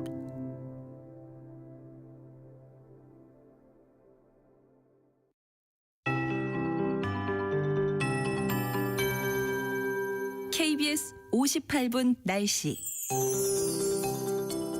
퇴근길에 빙판길과 도로 살얼음에 유의하셔야겠습니다. 현재 경기 북부와 강원 북부 내륙, 강원 산지에 대설특보가 발효된 가운데 수도권과 강원 내륙을 중심으로 시간당 1에서 2cm의 눈이 내리는 곳이 있습니다. 내일 새벽까지 서울에는 1cm 안팎의 눈이 조금 내려 쌓이겠지만 그 밖에 경기 내륙에는 2에서 7, 강원 내륙과 산지에 3에서 8cm의 눈이 내리겠고요. 밤부터 내일 새벽까지 충청에도 최대 5, 경북에 1에서 3, 전북 동부에 1cm 안팎의 눈이 내려 쌓이는 곳이 있겠습니다. 특히 오늘 밤까지 경기 북부와 강원 내륙 산지를 중심으로는 시간당 1에서 3cm의 많은 눈이 집중되겠습니다. 눈으로 인한 피해 없도록 각별히 유의하셔야겠습니다. 서해안과 동해안, 강원 산지를 중심으로는 바람도 강하게 불겠는데요. 내일은 전국 대부분 지역에서도 바람이 강해지겠습니다. 시설물 관리 철저하게 하셔야겠습니다. 내일 아침 기온은 서울 영하 4도, 대전 영하 2도, 대구 1도로 오늘보다 5도에서 10도 정도 높겠지만 바람이 강하게 불면서 체감 온도는 이보다 낮겠습니다. 낮 기온은 서울 영하 3도, 대구 4도에 그쳐 종일 춥겠습니다. 이번 주에는 수요일 아침까지 이어지다가 낮부터 차차 누그러지겠고요. 목요일에는 또다시 중부지방과 경북 내륙, 호남에 비나 눈 소식 있습니다. 현재 서울의 기온은 영하 0.8도입니다. 조하늘입니다.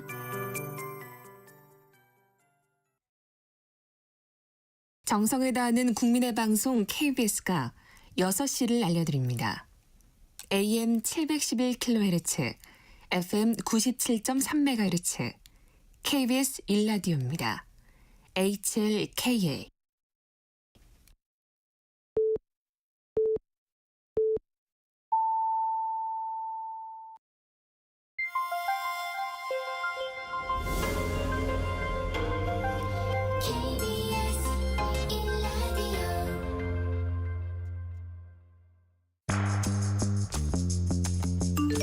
여러분은 지금 퇴근길 시사편지 한 장, KBS 1라디오 뉴스레터 K를 듣고 계십니다.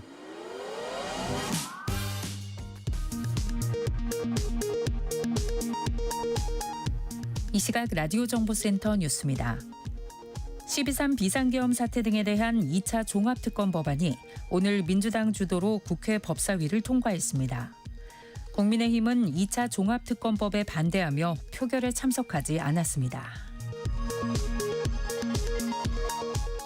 오늘 결심 공판에서 내란 중요 임무 종사 혐의를 받는 이상민 전 행정안전부 장관에 대해 내란 특검이 징역 15년을 구형했습니다. 특검은 비상계엄 이후 주어질 권력을 탐해 장관으로서 의무를 저버렸다고 지적했습니다. 강선우 의원에게 1억 원의 뇌물을 건넨 혐의를 받는 김경 서울시 의원이 어제 귀국한 뒤 3시간여 동안 첫 경찰 조사를 받았습니다. 경찰은 김 시의원 등의 자택과 사무실 등도 압수수색했습니다. 또 오늘 강선우 의원 등에 대해서도 출국 금지 조치를 마쳤다고 밝혔습니다. 경찰청 국가수사본부는 오늘 북한의 한국 무인기 침투 주장에 대한 진상을 규명할 군경 합동조사 태스크포스를 구성하고 조사에 착수했다고 밝혔습니다. 지난해 세계적인 인기를 누린 애니메이션 K-팝 데몬헌터스가 미국 골든글로브 시상식에서 최우수 애니메이션상과 주제가상을 받아 2관왕에 올랐습니다. 지금까지 라디오 정보센터 뉴스 편유희였습니다.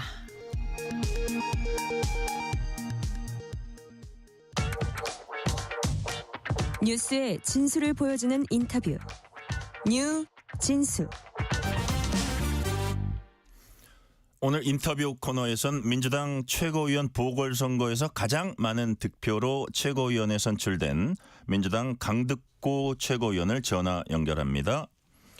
새 원내대표와 최고위원 3명을 새로 선출한 민주당 지도부. 결코 쉽지 않아 보이는 당내 현안과 대외관계 어떻게 풀어갈지 강득구 최고위원에게 조목조목 물어보겠습니다. 강득구 의원님 안녕하세요. 예, 안녕하세요. 강득구입니다. 네, 최고위원 1위로 선출되신 거 축하드립니다. 예, 감사합니다. 일단 소감 한 말씀 짤막하게 해주세요. 예, 있는 그대로 말씀드리면 마음이 무겁습니다. 당내 여러 현안들이 있는데 가장 중요한 원칙은 당원과 국민 여러분들 입장에서 고민하겠습니다. 그리고 이재명 정부 성공을 위해서 최선을 다해서 역할을 하겠다라는 게 제 입장이고요. 네. 그 입장에서 강득구를 우리 당원 여러분들이 선택해 주신 거라 믿습니다. 네. 자, 당원과 국민 입장에서 일하는 것. 또 이재명 정부 성공을 위해 크게 키워드를 2개 이제 주셨고요. 거기에 집중하시겠다는 말씀이시고. 자, 제가 들어보니까 지금 본래 저희 스튜디오 오시기로 하셨는데 회의가 저녁 때 생겨가지고 지금 아주 귀한 시간을 내주셨더라고요. 아까 저희가 회의 생겼다 그래서 가슴이 덜컹했는데 그래도 짬을 내주셔서 너무 감사드립니다. 오늘 혹시 왜 저녁 때 회의가 열렸죠? 있는 그대로 말씀드리면 비공개 회의이긴 하지만 네. 윤리심판원에서 최종적으로 우리 김병기 의원님 관련한 입장 정리가 된다면 네. 그것과 관련된 나름대로 좀 내부 회의가 그렇군요. 예, 그 좀 일정이 잡힐 가능성이 있다라고 해서 국회에 대기하는 걸로 이렇게 그러니까요. 연락을 받았습니다. 국회에서 사전 논의하시면서 또 워낙 중요한 일이니까 거기서 이제 의견을 나누고 계시면서 또 상황도 이렇게 전해 들으면서 하고 계신 그런 회의군요. 저도 그렇게 짐작은 했습니다, 의원님. 예, 감사합니다. 예. 네, 민주당의 친명 아닌 사람 누가 있냐 하면서 친명이니 친정청래니 뭐 이거 불편해하는 분들이 꽤 많더라고요. 근데 또 언론이 분류하고 이런 거 좋아하잖아요. 그래서 어제 이제 그 최고위원 선거를 이렇게 해보면 강득구 최고위원님 친명계 누가 봐도 가장 대표적인 친명계로서 1위 하셨고 2위 3위는 뭐 언론에서 친청이라고 부르는 이성윤 문정복 의원이었습니다. 그래서 결과적으로 친청 5명 친명 4명 요런 그 뭐라 그럴까요? 분포가 앞으로 당의 주요 의사결정에 영향을 줄 거라고 보세요. 형식적으로 보면 그렇게 볼 수도 있고요. 네. 그렇게 분류하는 경향이 있는데 이번 결과를 놓고 보면 네. 제가 1위였다고 지금 나온 거 아닙니까? 1위, 네네. 1위를 하셨죠. 예예. 네. 그러면 이건태 의원이 2위를 해야 되는 거잖아요. 친명 친청 구도로 보면. 예예. 근데 그게 아니잖아요. 그렇기 때문에 그렇게 언론에서는 분류했지만 당원들은 큰 틀에서 누가 제대로 일할 수 있냐 그리고 또 나름대로 구도를 넘어서 네. 각자의 입장 속에서 판단한 거지 그 구도 속에서 판단한 건 아니다라는 게 선거 결과가 보여주는 거라고 생각합니다. 네, 누가 제대로 된 일꾼이냐 이걸 집중했을 거다 당원이 그런 말씀을 하시고 이 부분은 어떻게 보세요? 그 이성윤 최고위원 같은 경우는 여기까지만 그 투표 분석할게요. 중앙위원 투표에서는 이제 좀 부진한 편이었지만 권리당원 투표에서는 좀 많이 표를 얻었고 당선이 됐는데 평소 때 이제 이성윤 최고위원이 좀 강성 발언을 많이 하는 편이어서 역시 좀 강성 발언을 많이 하고 이러면 당원들 득표에 도움이 되나? 이런 결과는 어떻게 평가하세요? 근데 제가 보기에는 이번 선거를 통해 다시 한번 느꼈지만 네. 우리 당원들 입장에서 보면 인지도가 제일 중요한 거고요. 예. 그리고 또 우리 이성윤 의원은 법사위에서 나름대로 원칙을 지키시면서 의정 활동을 했기 때문에 그런 거죠. 꼭 강성 발언을 했기 때문에 나름대로 좀 지지를 얻었다라고 말하는 건 다소 좀 무리가 있다라고 생각합니다. 네. 지금 강득구 의원님 말씀은 당원들이 뭐 강하게 나와서 뽑아주고 이게 아니라 상당히 여러 가지 고려해서 전략적으로 판단하신 걸로 보인다. 이런 그 말씀으로 제가 이해를 하겠습니다. 예. 자, 정청래 민주당 대표는 보궐선거 다음 날인 오늘이죠. 국민 주권 시대에 걸맞게 당원 주권 시대를 신속하게 열겠다 하면서 대의원 권리당원 1인 1표제 즉각 재추진하겠다 이렇게 의사를 밝혔어요. 자, 이 시점에서 대의원 권리당원 1인 1표제 다시 이제 시도하는 거, 추진 다시 하는 거, 이 문제는 어떻게 보세요? 저는 지난번에 우리 후보들 모두가 네. 1인 1표제로 가야 된다라는 부분은 원칙적으로 찬성을 했기 때문에 네. 이 부분에 대해서 더 이상 거론하는 것은 맞지 않다라고 생각을 합니다. 동시에 우리가 고민해야 될 게 있는 거죠. 네. 지구당 부활에 대한 부분이라든지 종국 정당화에 대한 부분이라든지 그리고 상대적으로 좀 민주당 입장에서 취약한 지역 어떻게 할 거냐 뭐 이런 몇 가지 고민들이 있기 때문에 그런 부분들을 고민 속에서 우리가 좀 이 부분들을 하면서 그렇지만 원칙적으로 1인 1표제는 우리가 해야 된다라는 게 합의 사항이라고 생각하시면 될 것 같습니다. 네, 제가 강득구 의원님 말씀을 들으면서 이제 딱 와닿는 게 그러니까 이제 제가 이해한 바가 1인 1표제 이 부분에 있어서는 조금 약간 그 갑론을박이 당내에 있었지만 뭐 그리고 시점이 지금이 맞냐 뭐 이런 것들도 조금 논란이 있었지만 지금 여기서 당대표가 다시 추진하겠다는데 어차피 그 방향으로 갈 거면 이거를 뭐 막아설 그럴 그 계제는 아닌 것 같다는 그 말씀으로 제가 1인 1표제는 다 같이 합의된 사항이다 라고 생각하시면 될 것 같습니다. 그러니까 뭐 시점이 지금이 된다 안 된다 별 의미 없고 당대표가 추진하면은 어차피 합의된 거는 그대로 가는 거다 말씀하셨고 당대표가 추진하면 이런 말씀도 동의하지만 네. 큰 틀에서 민주당 입장에서 1인 표제에 대한 큰 틀의 원칙적 합의 이것은 됐다 이렇게 보셔도 그렇습니다. 된다. 예, 그렇습니다. 그러시면서 지금 설명해 주시면서 강득구 의원님이 지구당 부활 문제라든지 전국정당 취약 지약 어떻게 할 것 요 얘기 하셨는데 말씀 나온 김에 지구당 부활은 어떻게 찬성을 하시는 입장이세요? 저는 사실은 지구당 부활을 맨 먼저 얘기했던 사람이기 때문에 그러시군요. 예, 왜냐하면 사실은 지방자치라는 큰 틀의 자치가 뿌리 내리기 위해서 또 네. 우리가 지구당 중심으로 해서 당원들이 모여서 여러 가지 현안들에 관련된 얘기도 하고 네. 정당 정치의 플랫폼이라는 관점에서 지구당 부활은 반드시 필요하다라는 게 제 생각이고요. 네. 민주주의라는 게 기본적으로 최소한 비용이 들어간다. 그런 부분들도 우리 유권자들이나 당원분들이 이해해 줄 거라고 생각을 하기 때문에 저는 지구당 부활 당연히 필요하다라는 게 처음부터 제가 주장했던 사람입니다. 네, 정당 정치의 플랫폼이다. 최소한 비용 소요되면 그거는 당원들도 국민들도 이해할 거다.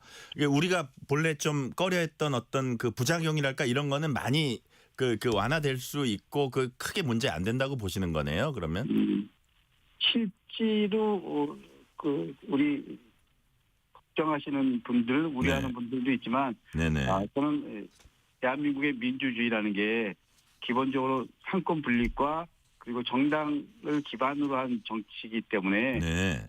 국민들도 지구당 부활을 관련해서는 큰 틀에 대해서는 원칙적으로 동의해 주실 거다라는 게 제 생각이고요. 네네. 그리고 그렇게 가는 방향에 대해서 입장을 서로 공유하고 동의한다라고 생각합니다. 네, 국민들도 동의해 주실 거다 말씀해 주셨고요.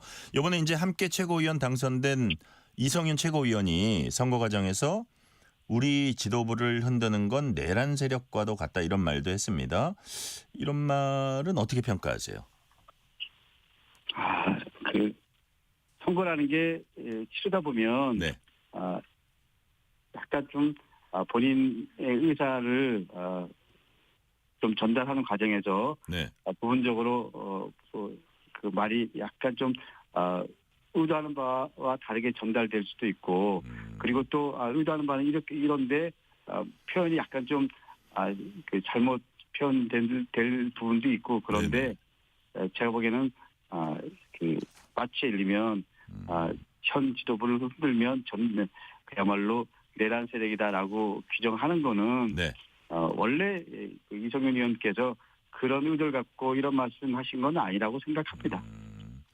그러니까 뭐 어떻게 뭐 이게 우리가 지도부나 뭐 어떻게 당 지도부나 이런 데 대해서 좀 비판적인 시각도 수용해야 된다. 우리가 상식적으로는 이렇게 얘기하는데 어떻게 좀 단합이랄지 뭐 단일 대우랄지 이런 거를 강조하는 과정에서 나온 얘기 같다. 그런 그 취지의 말씀 같네요. 저 해석 잘하죠, 의원님. 예, 당 안에서 네. 주류가 있고 비주류가 있고 네. 그리고 여러 가지 현안에 대해서 바라보는 관점이 다를 수 있지요. 그렇지만 당론으로 결정되면 다 함께 그 당론 속에서 입장을 갖지만 네. 당론이 결정되기까지는 갑론을박이 당연히 있을 수 있고요. 네. 그리고 그 다양성을 존중하는 게 기본적으로 민주정당의 기본적인 원칙이기 때문에 네. 저는 우리 그 지도부에 반하는 말을 했다고 해서 그것이 내란 세력이다 이런 부분에 대해서는 동의하지 않고요. 저는 이정윤 의원께서도 그런 부분에 대해서 표현하는 방법에 좀 다소 그 문제가 좀 있었지만 네. 그렇게 생각할 분은 아니라고 저는 생각합니다. 자, 본뜻은 그게 아니었을 것이다. 이제 말씀해 주셨고요. 를 중심으로 우리 당이 서로 힘을 합쳐야 된다. 이런 마음에서 그렇게 표현한 게 아닐까라는 게 제 나름대로 좀 특징입니다. 네, 잘 알겠습니다. 원내대표에 한병도 의원 선출됐습니다. 한 4달 정도 하는 그 원내대표지만 그래도 당 현안이 많이 산적해 있습니다. 자, 강득구 최고위원님은 특히 뭐 비상계엄 사태 청산 뭐 이런 부분 강경투쟁 강조해 오셨는데 한병도 신임 원내대표 비교적 개파색이 엷고 그다음에 좀 약간 온건파라 그럴까요?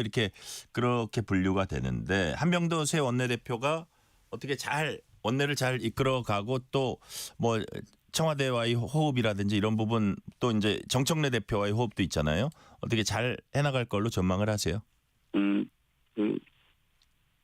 우리 한병도 의원을 원내대표로 의원들이 네. 뽑아준 가장 큰 이유는 네. 예를 들면 전략적 판단 네. 그리고 정무적 고민 그리고 또 그 다양한 경험 속에서 지금 4개월 동안에 여러 가지 현안들과 이슈들이 계속 나오잖아요. 네네. 그런 부분에 대한 방향성을 잘 할 수 있는 사람이다. 그리고 한병도 의원이 다양한 의견들을 잘 듣습니다. 그래서 네. 그 속에서 의원들과 소통을 잘 할 수 있는 분이다. 뭐 이런 입장에서 한병도 의원을 원내대표로 선택한 게 아닌가라는 게 제 생각입니다. 그렇기 때문에 네. 그 한병도 의원의 그런 인품과 플러스 원칙을 지키는 건 확실하게 또 지킬 뿐입니다. 내란 청산 해야 된다. 네. 그 관련해서 2차 특검이라든지 뭐 이런 부분에 대해서는 결기 있게 원칙을 지킬 뿐입니다. 그렇기 때문에 소통과 적어도 지금 주어진 여러 가지 현안들에 대해서 원칙 속에 우리 원내대표로서 역할을 할 사람 적어도 지금 이 상황에서 가장 적임자라고 생각해갖고 한병도 의원을 원내대표로 선출한 거라고 생각합니다. 네. 자, 이 시점에 한병도 의원 원내대표로 적임자다. 정리를 해주셨고요. 자, 말씀드린 대로 새 진영 갖춘 지도부 앞에 현안 산적해 있습니다. 오늘 국회 정부가 입법 예고했는데 한병도 원내대표 오늘 방송에서 이르면 10일 발표 예정인 중대범죄수사청 공소청 설치 법안 오늘 이제 얘기를 했죠. 그래서 이게 여기에 당정 간 이견이 좀 있다 이런 얘기를 했는데 이게 뭡니까? 보안 수사권 아직 이견이 있다는 얘기인지 이게 어떤 방향으로 조율될 걸로 이렇게 전망을 하세요? 제가 알기에는 이견의 핵심은 네. 보안 수사권에 대한 입장인 것 같습니다. 네. 그래서 요 설치 법안에 보안 수사권에 대한 부분이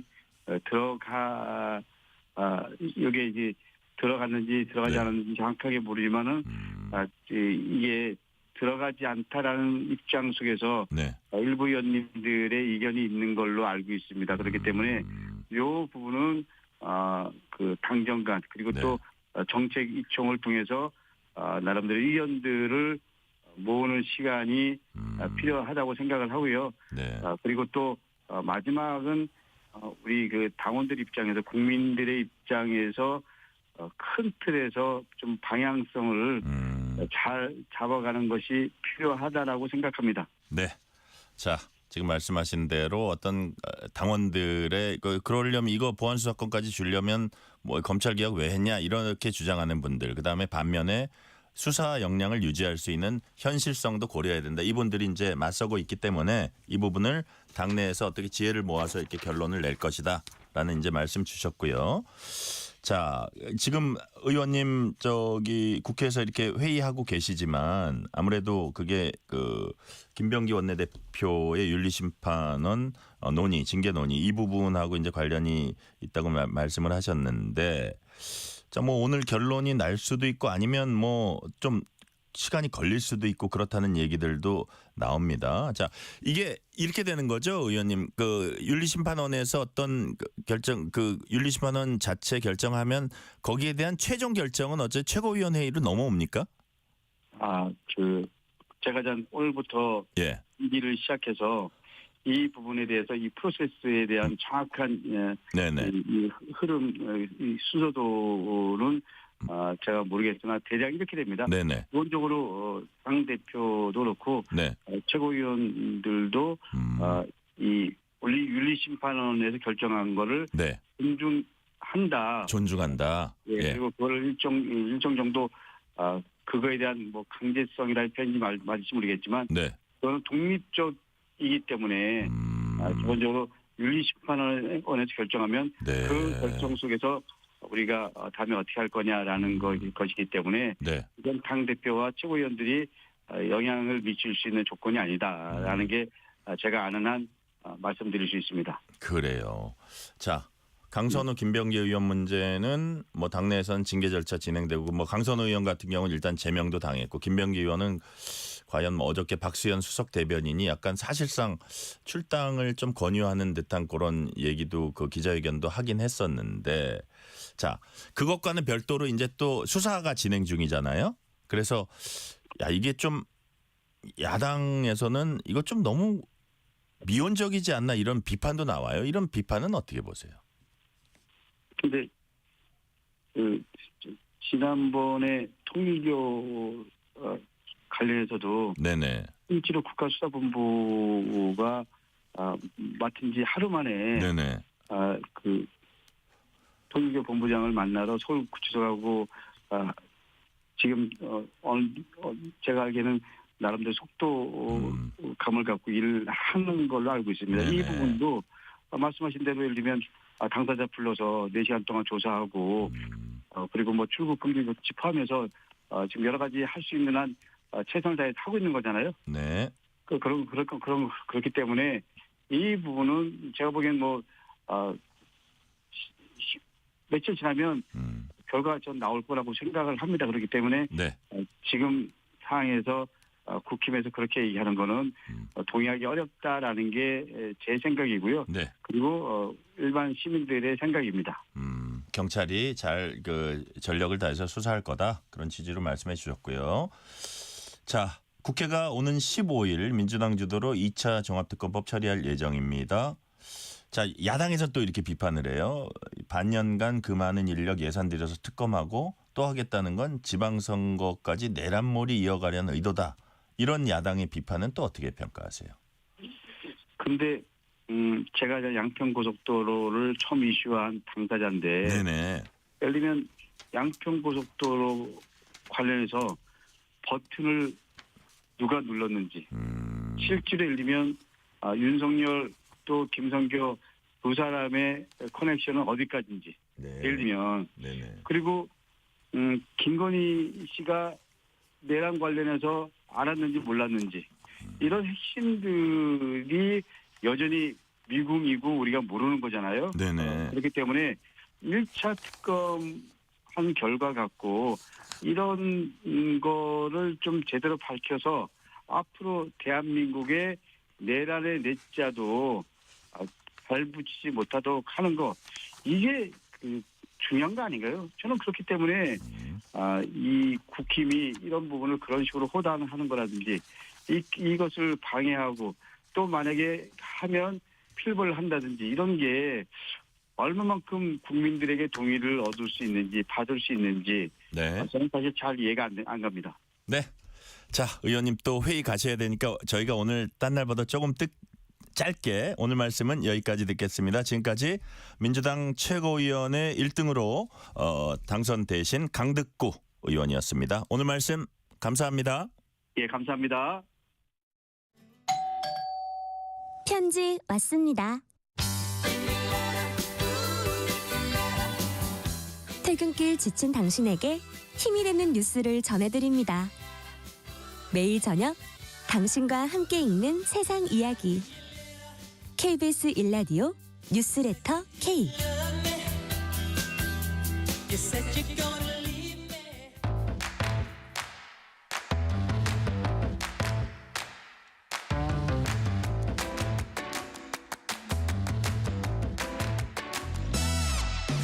오늘 가장 뜨거운 뉴스, 화제 소식 쏙쏙 골라서 전해드립니다. 뉴스레터 브리핑 오늘 박세인 한국일보 기자 나오셨습니다. 박세인 기자님 어서 오세요. 네, 안녕하세요. 박세인입니다. 그래요. 주말에 보니까 서울에 잠시 눈발이 날리는데 바람이 불어서 막 옆으로 날아가더라고요. 네, 맞습니다. 그때 외출 중이었어요? 집에 있었어요? 제가 잠깐 운동을 하고 있었는데요. 그러니까 어디 실내에서? 실외에서. 실외에서? 예. 무슨 운동이요? 달리기를 하고 있었는데 네. 이제 막 그 진눈깨비가 눈으로 막 아니 막 옆으로 막 달려오더라고요. 네, 그걸 그렇게, 뚫고 달렸어요? 예, 갈 때는 이제 뒷바람을 맞으면서 괜찮았는데 이제 집으로 돌아가야 되니까 예. 그때 이제 눈이 막 치고 들어와가지고 What a sportsman. 고생을 멋지다. 좀 했습니다. 그래요? 네. 그러면 어차피 우리가 날씨 얘기니까 네. 달려가는 거는 갈 때 얼마나 달리고 올 때 얼마나 달리고 얼마나 달렸어요? 그날은 한 3km 해서 오, 6km? 예, 왕복해서 그렇게 안 쉬고요? 네. 이야 대단하다. 자주 뛰어요? 예, 한 일주일에 2-3번 정도 뛰는 편입니다. 멋지다. 아주 몸에 좋을 거예요. 그죠? 몇 킬로까지 뛰어봤어요? 저 풀코스 뛰어봤습니다. 42.195? 네. 오 마이 갓. 근데 대단한 박세인 기자군요. 사실 이제 한 30km까지는 뛰고요. 네. 나머지 한 10km는 그냥 뛰다가 걷다가 네. 마지막에 또 뛰어야지. 네, 마지막에는 사진 찍혀야 되니까. 뛰고. 정말 대단하네요. 부럽습니다. 자, 그 기운을 우리가 받아서 첫 소식으로 갑니다. 먼저 눈 소식입니다. 퇴근길부터 새벽까지 눈이 내리는데 중부 지역엔 최대 8cm 내린다 이렇게 예보가 됐죠. 예, 오늘 오후부터 지금 중부지방을 중심으로 눈이나 비가 오고 있는데요. 네. 저 퇴근하는 길에도 지금 눈이 많이 쌓여 있는 모습이었습니다. 예, 현재 오후 5시 기준으로 판문점 3.4cm, 그리고 이제 강화 교동 지역이 3.2cm, 그리고 서울도 0.8cm 이렇게 적설량을 보이고 있고요.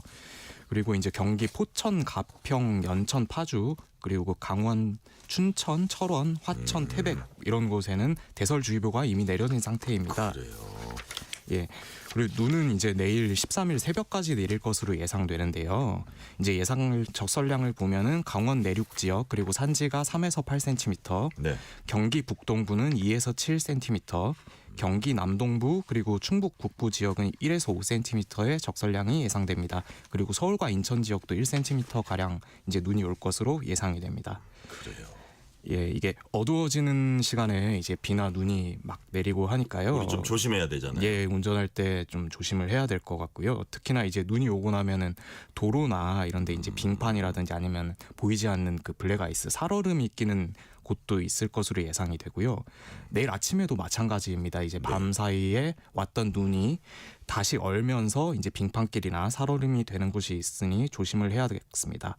그리고 골목길, 경사진 도로, 그늘진 도로 이런 곳에는 이제 사람들이 많이 걸어 다니다가 네. 이제 미끄러울 수 있으니까 걸을 때도 조심해야 될 것 같습니다. 그래요. 자, 어제와 오늘 아침까지 그 추위가 대단했거든요. 네. 어떻게 얼마나 그 온도가 얼마나 어떻게 예보됐었어요? 예, 주말 사이 많이 추우셨을 것 같은데요. 그러니까요. 토요일이죠. 지난 10일 밤 9시 기준으로 전국에 이제 183개 특보 구역이 있는데요. 네. 그중에 118개 구역에서 한파 경보, 한파 주의보가 내릴 정도였고요. 네.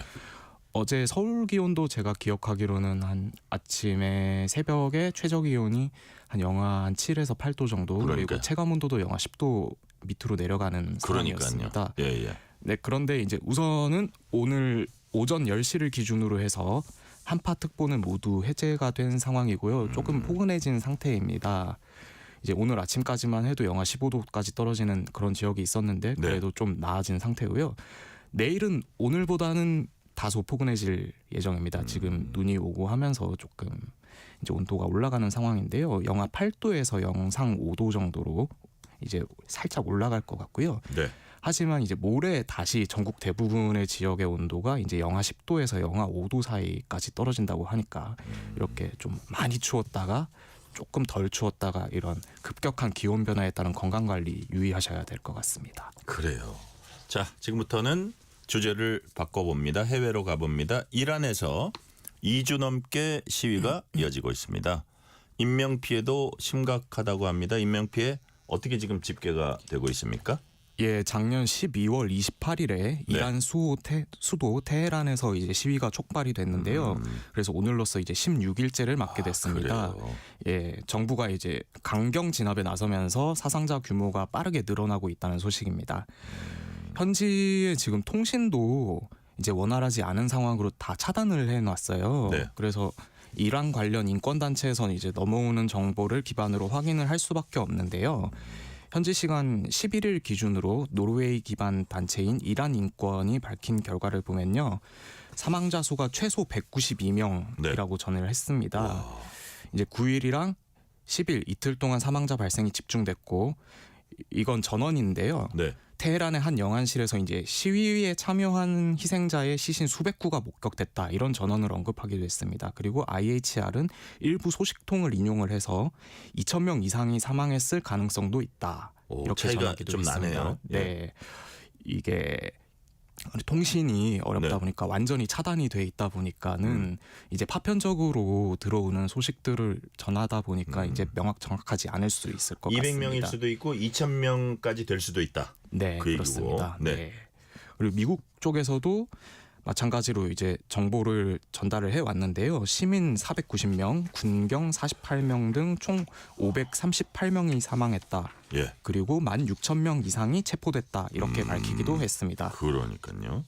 자, 어떤 뭐 정확한 통계는 우리가 지금은 알 수 없지만 여러 가지를 다 종합해도 대규모 유혈 사태가 나고 있는 것만은 이제 분명해 보입니다. 그래서 네.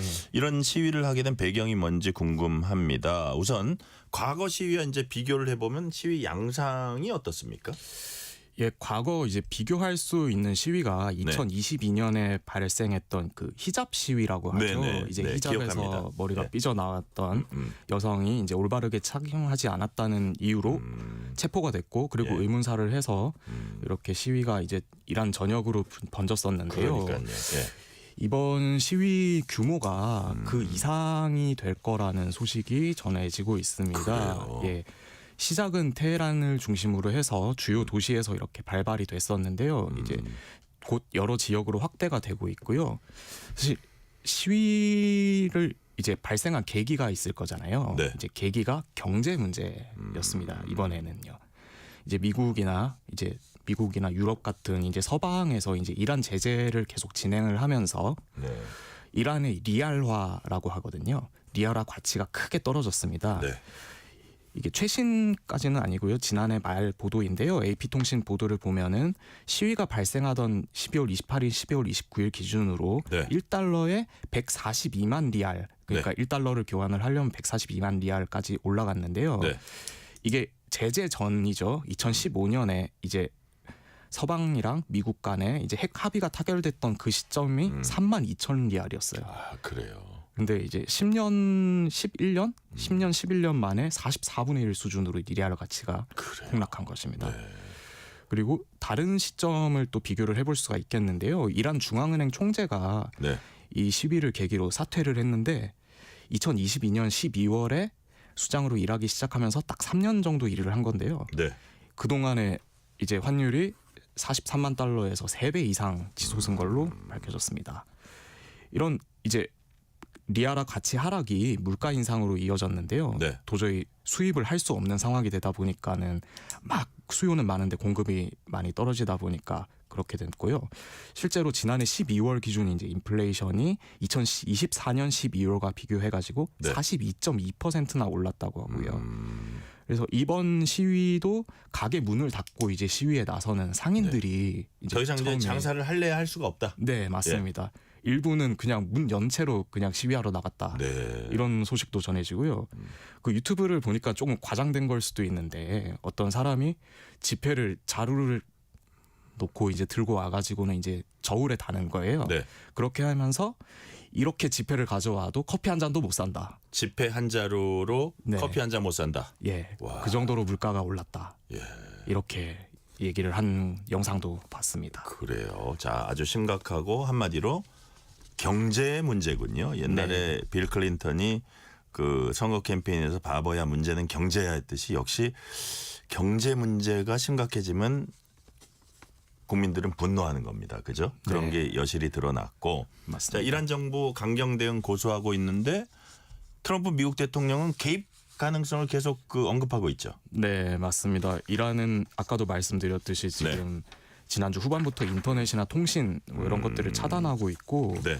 그 이제 일론 머스크가 운영하고 있는 스타링크 네. 이거를 이용을 해가지고 이제 소통을 하는 사람들이 있었는데 이것도 지금 여의치가 않은 상황이 됐다고 하네요. 네. 그리고 사상자가 많이 늘어난 것도 결국 이슬람 혁명 수비대가 시위 진압에 투입이 되면서 그렇다는 얘기도 있고요. 뭐 이란 대통령, 이란 의회 의장 등이 이제 공개적으로 네. 이 시위에 강경하게 대응하겠다 이런 방침도 고수를 하고 있습니다. 이제 마수드 페제시키안 이란 대통령은요 국영방송 연설을 통해서 우리의 안보 국가기관이 국방기관이 단호하게 진압을 해야 된다. 네. 소수의 폭도들이 사회 전체를 혼란에 빠뜨리지 않도록 내버려 두지 않아야 한다. 이렇게 강조를 했고 이제 의장 같은 경우에도 네. 이란 국민은 무장 테러리스트에 단호히 맞설 것이다. 이렇게 이제 강경한 대응을 하는데 이게 네. 결국은 서부 지역에서 이제 서방에서 미국이나 이스라엘 같은 서방에서 개입을 하지 않도록 하겠다. 거기에 대해서 대응하겠다는 메시지거든요. 네.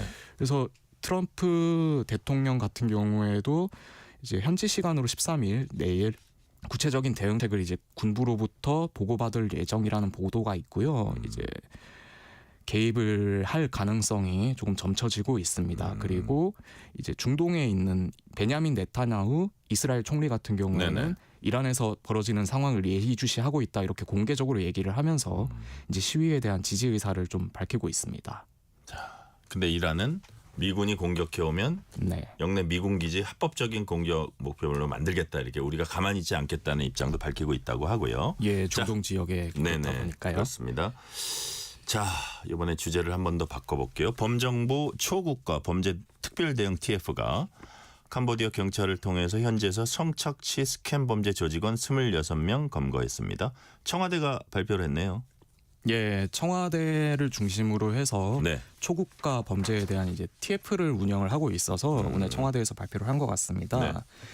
이 범죄자들이 캄보디아 수도인 프놈펜에 거점을 두고 검찰이나 우리나라 검찰이죠. 네네. 우리나라 검찰이나 금융감독원 같은 이제 국가기관을 사칭을 해서 피해자들이 범죄에 연루된 것처럼 속여가지고 금품을 탈취한 혐의를 받고 있는데요. 네.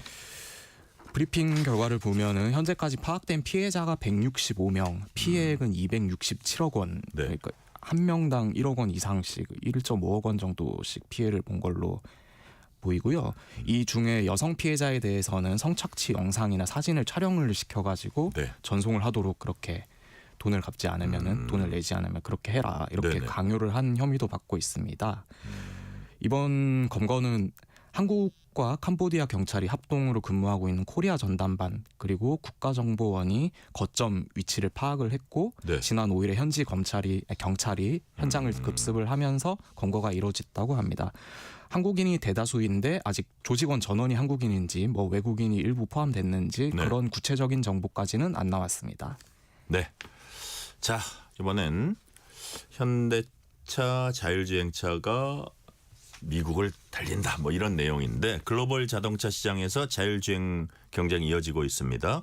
현대자동차도 올해 말부터 미국에서 무인 로봇 택시 서비스에 나선다고 해요. 결국은 현대차 자율주행차가 이제 미국에서 달린다는 건데 어느 지역이에요? 예, 미국 지금 CES가 미국 라스베이거스에서 열리고 있는데요. 그렇죠. 예. 이 라스베이거스에서 자율주행 테스트를 해보고 올해 말에는 상용화를 하겠다 이런 네네. 로드맵을 밝힌 겁니다. 그래요. 예. 현대차 그룹의 자율주행 현지 합작법인이 있어요. 모셔널이라고. 네. 네네. 이 모셔널이 CES 중에 간담회에서 이런 계획을 밝혔는데요. 이제 레벨 4라고 하거든요. 네네. 이제 기존의 자율주행이 단계가 이제 사람이 있어야 되는 뭐 레벨 0에서부터 레벨 5까지 총 6단계가 있는데 네네. 대부분의 도로에서 자율주행을 할 수 있는 게 레벨 4라고 합니다. 그래요. 그래서 이제 운전자가 개입하지 않고 자율주행을 할 수 있도록 라스베이거스에서 이렇게 테스트를 해보겠다고 하고요. 활용하는 차량은 역시 현대차에서 개발한 아이오닉 5. 아이오닉 5. 네. 예. 이 라스베이거스에서 이제 운행을 했던 결과를 바탕으로 네. 우리나라에 있는 이제 현대차가 운영하고 있는 포리투닷이라는 회사가 있어요. 자율주행 네네. 회사인데 아, 그래요. 이 회사의 이제 소프트웨어에도 좀 반영을 하고요. 그리고 이런 식으로 안착을 하다 보면은 국내에서도 자율주행 택시를 언젠가는 운영을 해볼 수 있지 않을까 하는 네. 그런 기대도 해보겠습니다. 네. 자, 현대차 자율주행차가 라스베이거스를 달린다는 내용은 살펴봤고, 자, 금융감독원이 올해 처음으로 소비자 경보 내렸습니다. 비상장 주식이 사기에 악용되고 있는 그런 사례인데 구체적으로 어떤 내용이에요? 네, 맞습니다. 문자 메시지나 채팅방 이런 아니면 이메일 이런 거를 통해서요. 네. 좋은 투자처가 있다. 이런 식으로 이제 스팸 문자가 오는 경우가 되게 많을 겁니다. 그래요. 이 중에서 특히 곧 상장을 앞두고 있는 주식이다. 그런데 상장이 안 돼 있다 보니 많이 저평가가 돼 있어서 상장만 되면은 많은 돈을 벌 수 있다. 이렇게 접근하는 경우가 많다고 합니다. 네네. 그래서 이런 것들이 상당수가 사기니까 조심을 해야 된다. 이렇게 금감원이 이제 경고를 한 건데요. 네. 사실 지난해 6월에 금감원이 소비자 경보 주의 단계를 한번 내린 적이 있습니다. 내려서 그래요? 유지를 하고 있는데 네.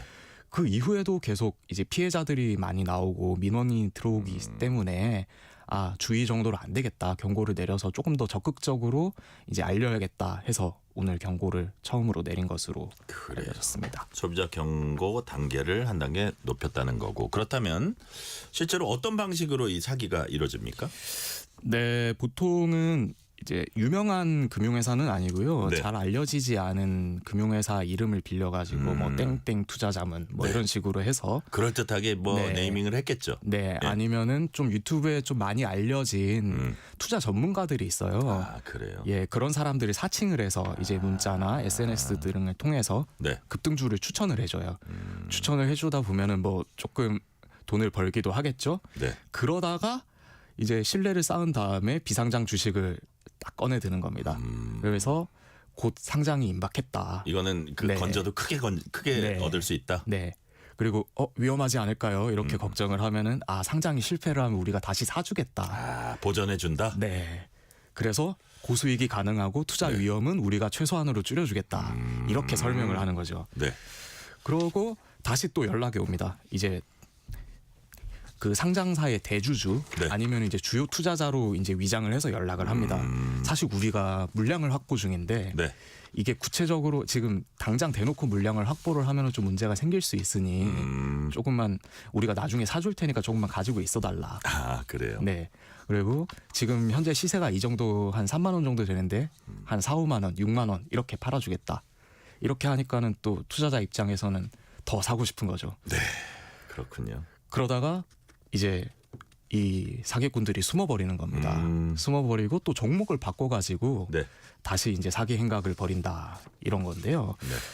이런 식으로 상황이 반복이 되니까 금감원에서도 이제 제도권 회사는 상장을 앞둔 이런 회사들은 네. 그리고 상장을 실제로 이제 중개를 해줄 만한 회사들은 1:1 채팅방이나 이메일, 문자 이런 식으로 유인을 하지 않는다. 네. 만약에 상장이 임박했다. 그래서 비상장 주식을 사십시오. 이러는 거는 무조건 사기라고 일단 생각을 해야 된다. 그래요. 예, 이렇게 당부를 했습니다. 그리고 실제로 상장이 진행 중인 회사 같은 경우에는요. 이제 금융감독원 공시 시스템에서 네. 이제 증권신고서 이런 것들을 공시를 하니까요.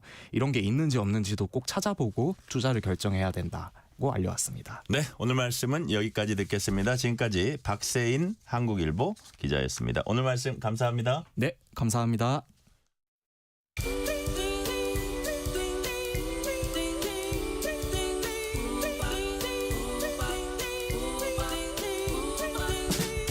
오늘 하루 뉴스를 정리해주는 다정한 편지 한 통.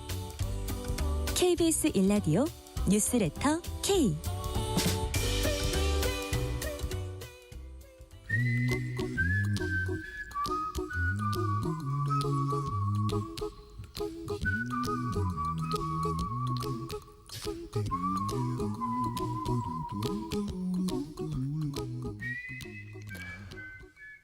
돈 걱정, 경제 걱정, 미래 걱정, 돈 워리. 전문가와 함께 모든 경제 걱정 해소해드리는 시간입니다. 오늘도 권혁중 경제평론가 나오셨습니다. 권혁중 평론가님 어서 오세요. 네, 안녕하십니까. 자, 라스베가스 CES가 끝났습니다. 네. 온갖 혁신 기술의 각축장이 바로 이제 CES라고 하는데 올해 CES 화두 이른바 피지컬 AI였습니다.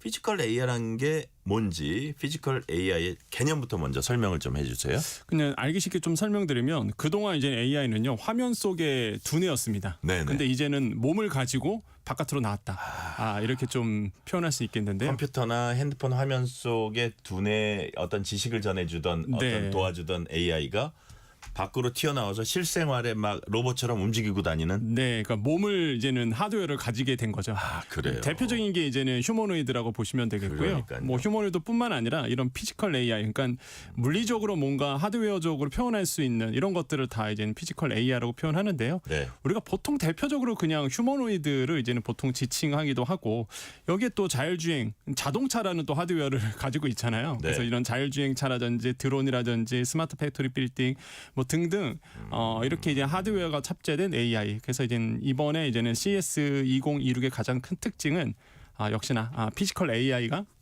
주로 대세였다. 이렇게 좀 표현할 수 있을 것 같습니다. 네, 하드웨어 탑재 AI. 이게 이번 CES의 대세였다는 말씀해 주셨고요. 자, 가정이나 산업 현장에 이렇게 피지컬 AI 도입되면은 정말 많은 게 바뀔 것 같아요.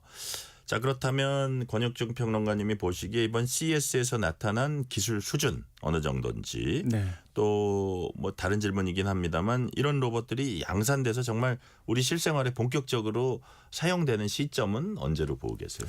지금 그 일론 머스크는 네. 3년 후라고 보통 얘기를 해요. 근데 3년 후? 예. 뭐 3년 후에 의사도 필요 없다 이런 얘기도 하더라고요. 그러니까요. 그래서 예. 이제 3년 후라고 얘기하는데 근데 아시겠지만 일론 타임이 존재합니다. 항상 일론 머스크는 앞서가요? 앞서가기 때문에 항상 3년이라 그러면 이제 시장에서는 5년 후 이렇게 이제 생각을 하는데 네. 근데 중요한 게 포인트가 이거죠. 일론 타임이 있기는 하지만 현실이 된다는 얘기예요. 그게 언제든 간에 일론 머스크가 얘기했던 건 분명히 현실이 됐다. 현실이 된다. 그리고 아주 먼 미래는 아니다. 네. 오. 그래서 지금 일론 머스크가 얘기하고 있는 뭐 의사가 필요 없다 이런 인터뷰도 많이 보셨을 겁니다. 네네. 이런 것들이 언젠가는 현실화 될 것이다. 왜?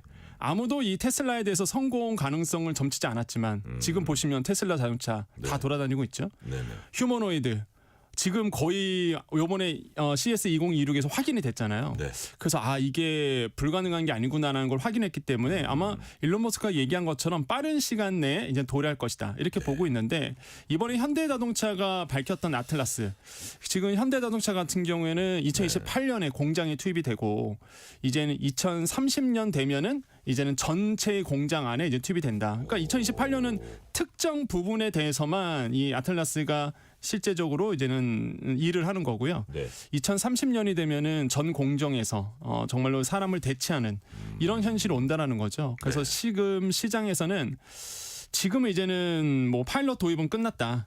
그래서 조만간 정말로 우리 인간의 노동력을 대체하는 네. 그런 휴머노이드가 이제 나오고 그게 점차적으로 확대된다. 그게 2028년과 2030년 이 사이를 지금 전문가들은 내다보고 있습니다. 그 현대차 휴머노이드 아틀라스 요거는 좀 이따 조금 더 자세하게 살펴보고 네. 일단 우리 기업들 적극 참여했는데 LG 얘기 잠깐 하고 갈게요. 네. 가전에 특화된 로봇 선보였다고 하는데 어떤 거 선보였으면 현재 평가는 어땠습니까? 클로이드라고 이제는 LG가 네. 이런 가사 노동을 대체할 수 있는 로봇을 이제 보여줬는데요. 네. 저는 인상 깊었던 게 그냥 손가락 관절입니다. 그러니까 미세하게 이렇게 뭐 수건을 접는다든지 옷을 접는 시연 행사를 해줬거든요. 그래서 이런 점들이 조금 의미가 있지 않았나. 그런 거 사실 별거 아닌 줄 알았는데 그 하나하나가 대단한 거라면서요? 예, 그렇죠. 이게 손가락 관절이 들어가 되기 그러니까요. 때문에 네. 미세한 조정도 이제 가능했다. 이런 것들이 좀 많은 분들의 이제 눈을 좀 사로잡았던 것 같고요. 그래서 이런 점들을 봤을 때 우리나라의 이제 로봇 기술이 네. 계속적으로 발전하고 있다. 이런 걸 좀 확인할 수 있지만 좀 아쉬운 거는 이제 바퀴가 달렸다는 거죠. 물론 뭐 휴머노이드, 그러니까 이족 보행이 아니라는 건데, 근데 이제 LG는 그런 얘기를 합니다. 일단은 가성비라는 거죠. 일단 가정용에서 쓰여야 되기 때문에 비싸면 안 되니까. 네. 그래서 이제 실용 가능한 로봇을 만들었다는 거죠. 이런 점에서는 좀 의미가 있을 것 같습니다. LG전자죠. 최근에 적자 전환했는데. 네. 이게 AI 가전에 집중하는 전략이 어떤 반전의 기회가 될 수 있다고 보세요? 지금 일단 상황은 4분기에 9년 만에 영업 적자가 나왔거든요. 네. 그래서 지금 보니까 1,000억 원 정도 영업 적자, 영업 손실이 나왔는데, 근데 연간으로 보면은 영업 이익입니다. 그래요? 연간으로 보면 한 2조 4천억 원 정도 이제는 영업 이익이 나왔고요. 4분기가 좀 안 좋았는데. 분기별로 보면은 적자 전환했다. 네, 그래서 조금 지금 시장에서는 우려스러운 부분이 없지 않아 있다. 그래요. 하지만 워낙 자체가 그 가전에 특화된 기업이다 보니까 이 가전과 같이 해서 구독 서비스라든지 아니면은 지금처럼 사실 LG 딱 하면 공조기거든요. 이런 네. 공조 시스템에 대한 구독 서비스 아니면 공조 시스템을 통한 다양한 전장 기술들을 가지고 있기 때문에 뭐 앞으로 이제 LG가 어떻게 하냐에 따라서 투자 전망은 좀 바뀌어질 것 같고요. 네. 지금 뭐 B2B와 플랫폼에 많은 뭐 돈을 투자하고 있는 부분이 있는데 이런 부분에서 좀 성과가 좀 나아져야 된다라고 생각을 해보겠습니다. 네. 정작 화제 중심에 섰던 건 현대차 휴머노이드 로봇 아틀라스입니다. 어떤 기술인지 이걸 좀 요약을 해주세요.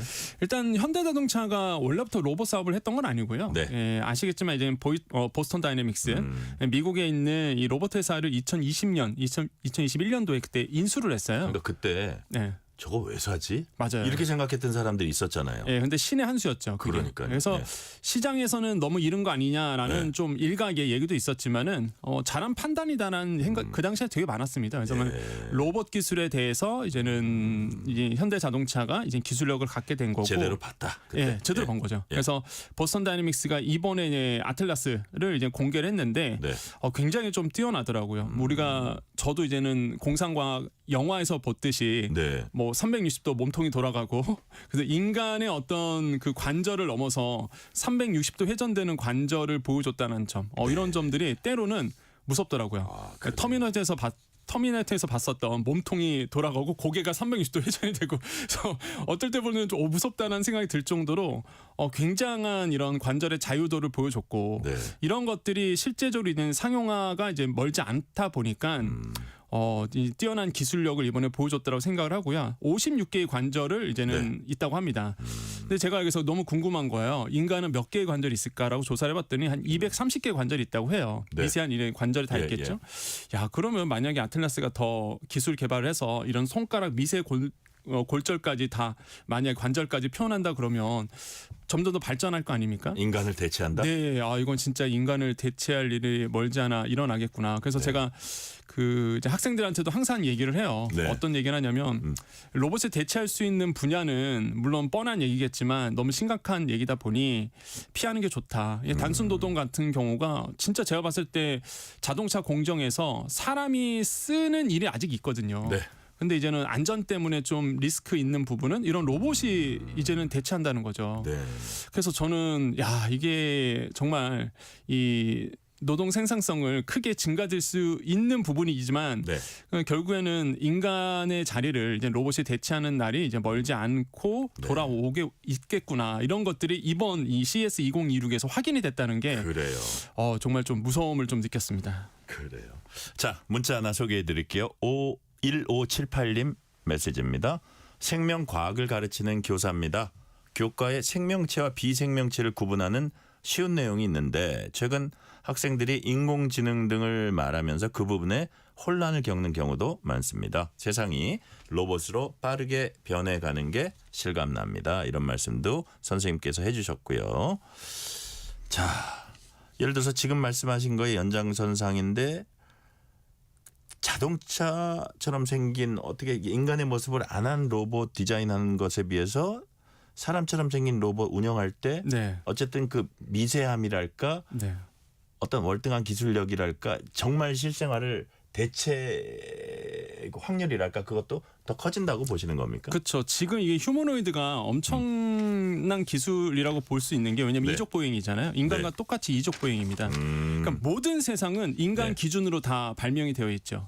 모든 뭐 예를 들어서 선반의 높이마저도 인간의 평균 키와 맞춰져서 선반 높이가 되어 있잖아요.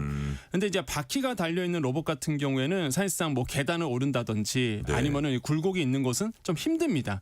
근데 휴머노이드 이 이족 보행 휴머노이드는 인간과 똑같기 때문에 이제는 모든 일들을 대체할 수 있는 영역이 되는 거죠. 그래서 인간이 만들어놓은 모든 문명의 이기를 다 누릴 수 있는 게 휴머노이드라고 저는 생각을 해보겠고 그래서 이제 많은 전문가들이 이런 휴머노이드에서 더 이제 집중을 하고 있는 것 같아요. 그래서 가장 큰 것은 바로 이제는 실용성이다 이렇게 보시면 되겠고요. 그다음에 또 하나는 이제 범용성입니다. 아까 말씀드린 것처럼 이제는 휴머노이드가 하나 만들어졌어요. 그럼 예를 들어서 뭐 선반에서 짐을 나르는 것을 시켰습니다. 근데 이번에는 그 일이 아니라 물건을 저쪽으로 옮기는 일을 시켜야 돼요. 그러면 단순하게 학습만 시켜주면 그 일을 또 해낼 수 있거든요. 그러다 보니까 이런 범용성까지도 가지고 있는 게 이런 휴머노이드라고 보시면 되겠고, 그다음에 학습이 계속적으로 스스로 한다는 거, 인간처럼. 그러니까 저는 그게 또 무서운 거죠, 그게. 그래서 이제 많은 전문가들이 또한 많은 기술을 지금 필요로 하는 분들이 이런 휴머노이드에 지금 집중하고 있는 것이 아닌가 이렇게 생각을 해봅니다. 그래요. 현대차가 가정용 아닌 공장용으로 이렇게 그 개발에 집중하는 그 배경도 가르쳐 주셨고, 현대차 그룹이 로봇 분야에서 이제 야심찬 목표 가지고 있다는 거 확인이 됐습니다. 자, 지난 에이펙 정상회의 기간 중에 젠슨왕, 이재용, 정의선 세 사람의 깐부 치킨 회동 이제 기억하실 겁니다. 이번에 CES에서 정의선 회장, 젠슨왕 CEO 또 만났다고 해요. 어떤 얘기를 나눴을까요? 아마 알파마요 얘기를 했을 거예요. 알파마요는 이제는 그 자율주행 시스템이라고 보시면 되겠는데요. 엔비디아가 이번에 또 공개를 했습니다. 이제는 그 OEM 기업들, 그러니까 자동차를 만드는 기업들의 고민이 그거예요. 지금 테슬라가 너무 이 자율주행차에서 앞서 나가다 보니까 어떻게 따라갈 수 있을까가 가장 큰 이슈입니다. 현대자동차도 아마 그 고민을 하고 있는데 구글의 웨이모가 있긴 한데 사실상 이게 비전과 센서랑 다르거든요. 그러니까 테슬라 같은 경우에는 이제 비전입니다. 그러니까 사물을 보고 그것에서 AI가 학습을 하고 추론을 해서 실제로 조향 장치가 움직이는 구조인데 그러다 보니까 지금 테슬라 같은 경우는 엔드투엔드 방식이거든요. 근데 이제는 완성차 입장에서는 이런 기술을 따라하기가 지금 힘든 거예요. 근데 이번에 갑자기 엔비디아가 알파마요라는 거를 이제 공개를 딱 해버렸습니다. 근데 너무 이게 획기적인 거예요. 사실 이제는 엔비디아는 칩도 있죠.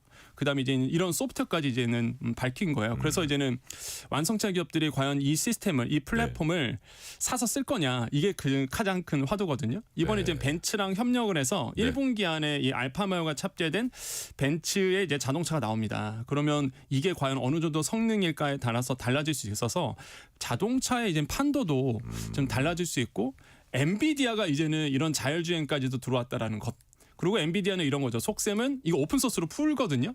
그러면 이제는 오픈소스로 풀면 시스템, 플랫폼은 오픈소스로 가지고 올 거고 하드웨어로 우리 거 쓰라는 거거든요. 결국에는. 그래서 AI 칩이라든지 이런 자율주행을 가능하게 하는 칩을 이제 판매하는 거죠. 이제 뭐 엔비디아는 머리를 굉장히 잘 쓰고 있는데 그래서 이런 점들이 아마 현대자동차랑은 뭐 이런 쪽으로 이제 얘기가 오고 가지 않았을까. 저는 그렇게 이제는 내다보고 있습니다. 뭐 시간이 거의 다 되긴 했는데 이번 CES에서 보여진 중국의 기술력은 어땠어요? 저는 너무 무서워요. 사실 중국 기술 그래요? 볼 때마다 아시겠지만 영상 많이 보셨을 겁니다. 이게 날라차기를 하고 로봇이 수박이 빵 터지고요. 그 엄청난 기술이거든요, 사실. 그래서 그 항상 로봇 하면은 이제 중국이 앞서가고 있는 건 맞거든요. 팩트입니다. 그래서 뭐 부정할 수 없는 사실이고 정부가 워낙 그 중국 정부가 밀어주기 때문에 이런 점들이 이제는 로봇 산업을 중국이 이끌어가고 있는 이유 중에 하나고요. 우리가 저 이상 뒤처지면 안 된다는 생각을 많이 가지고 있어서 저는 이제 정부가 우리나라 정부도 이런 보조금 혜택이라든지 로봇 산업을 이제 피지컬 AI잖아요. AI에 넘어서 피지컬 AI도 이제 투자를 해줘야 된다라고 좀 생각해 보겠고 세제 혜택도 줘야 되고 그래서 좀 로봇 산업을 키웠으면 좋겠다 이렇게 생각을 해봅니다. 피지컬 AI에 대한 과감한 투자까지 오늘 듣겠습니다. 지금까지 권혁중 경제평론가였습니다. 오늘 말씀 감사합니다. 네, 감사합니다. 오늘 뉴스레터 K는 여기까지입니다. 치킨 쿠폰 당첨자 명단은 뉴스레터 K 홈페이지 확인해 주시고요. 눈 내리는 오늘 끝곡으로는 자이언티의 눈 들으시겠습니다.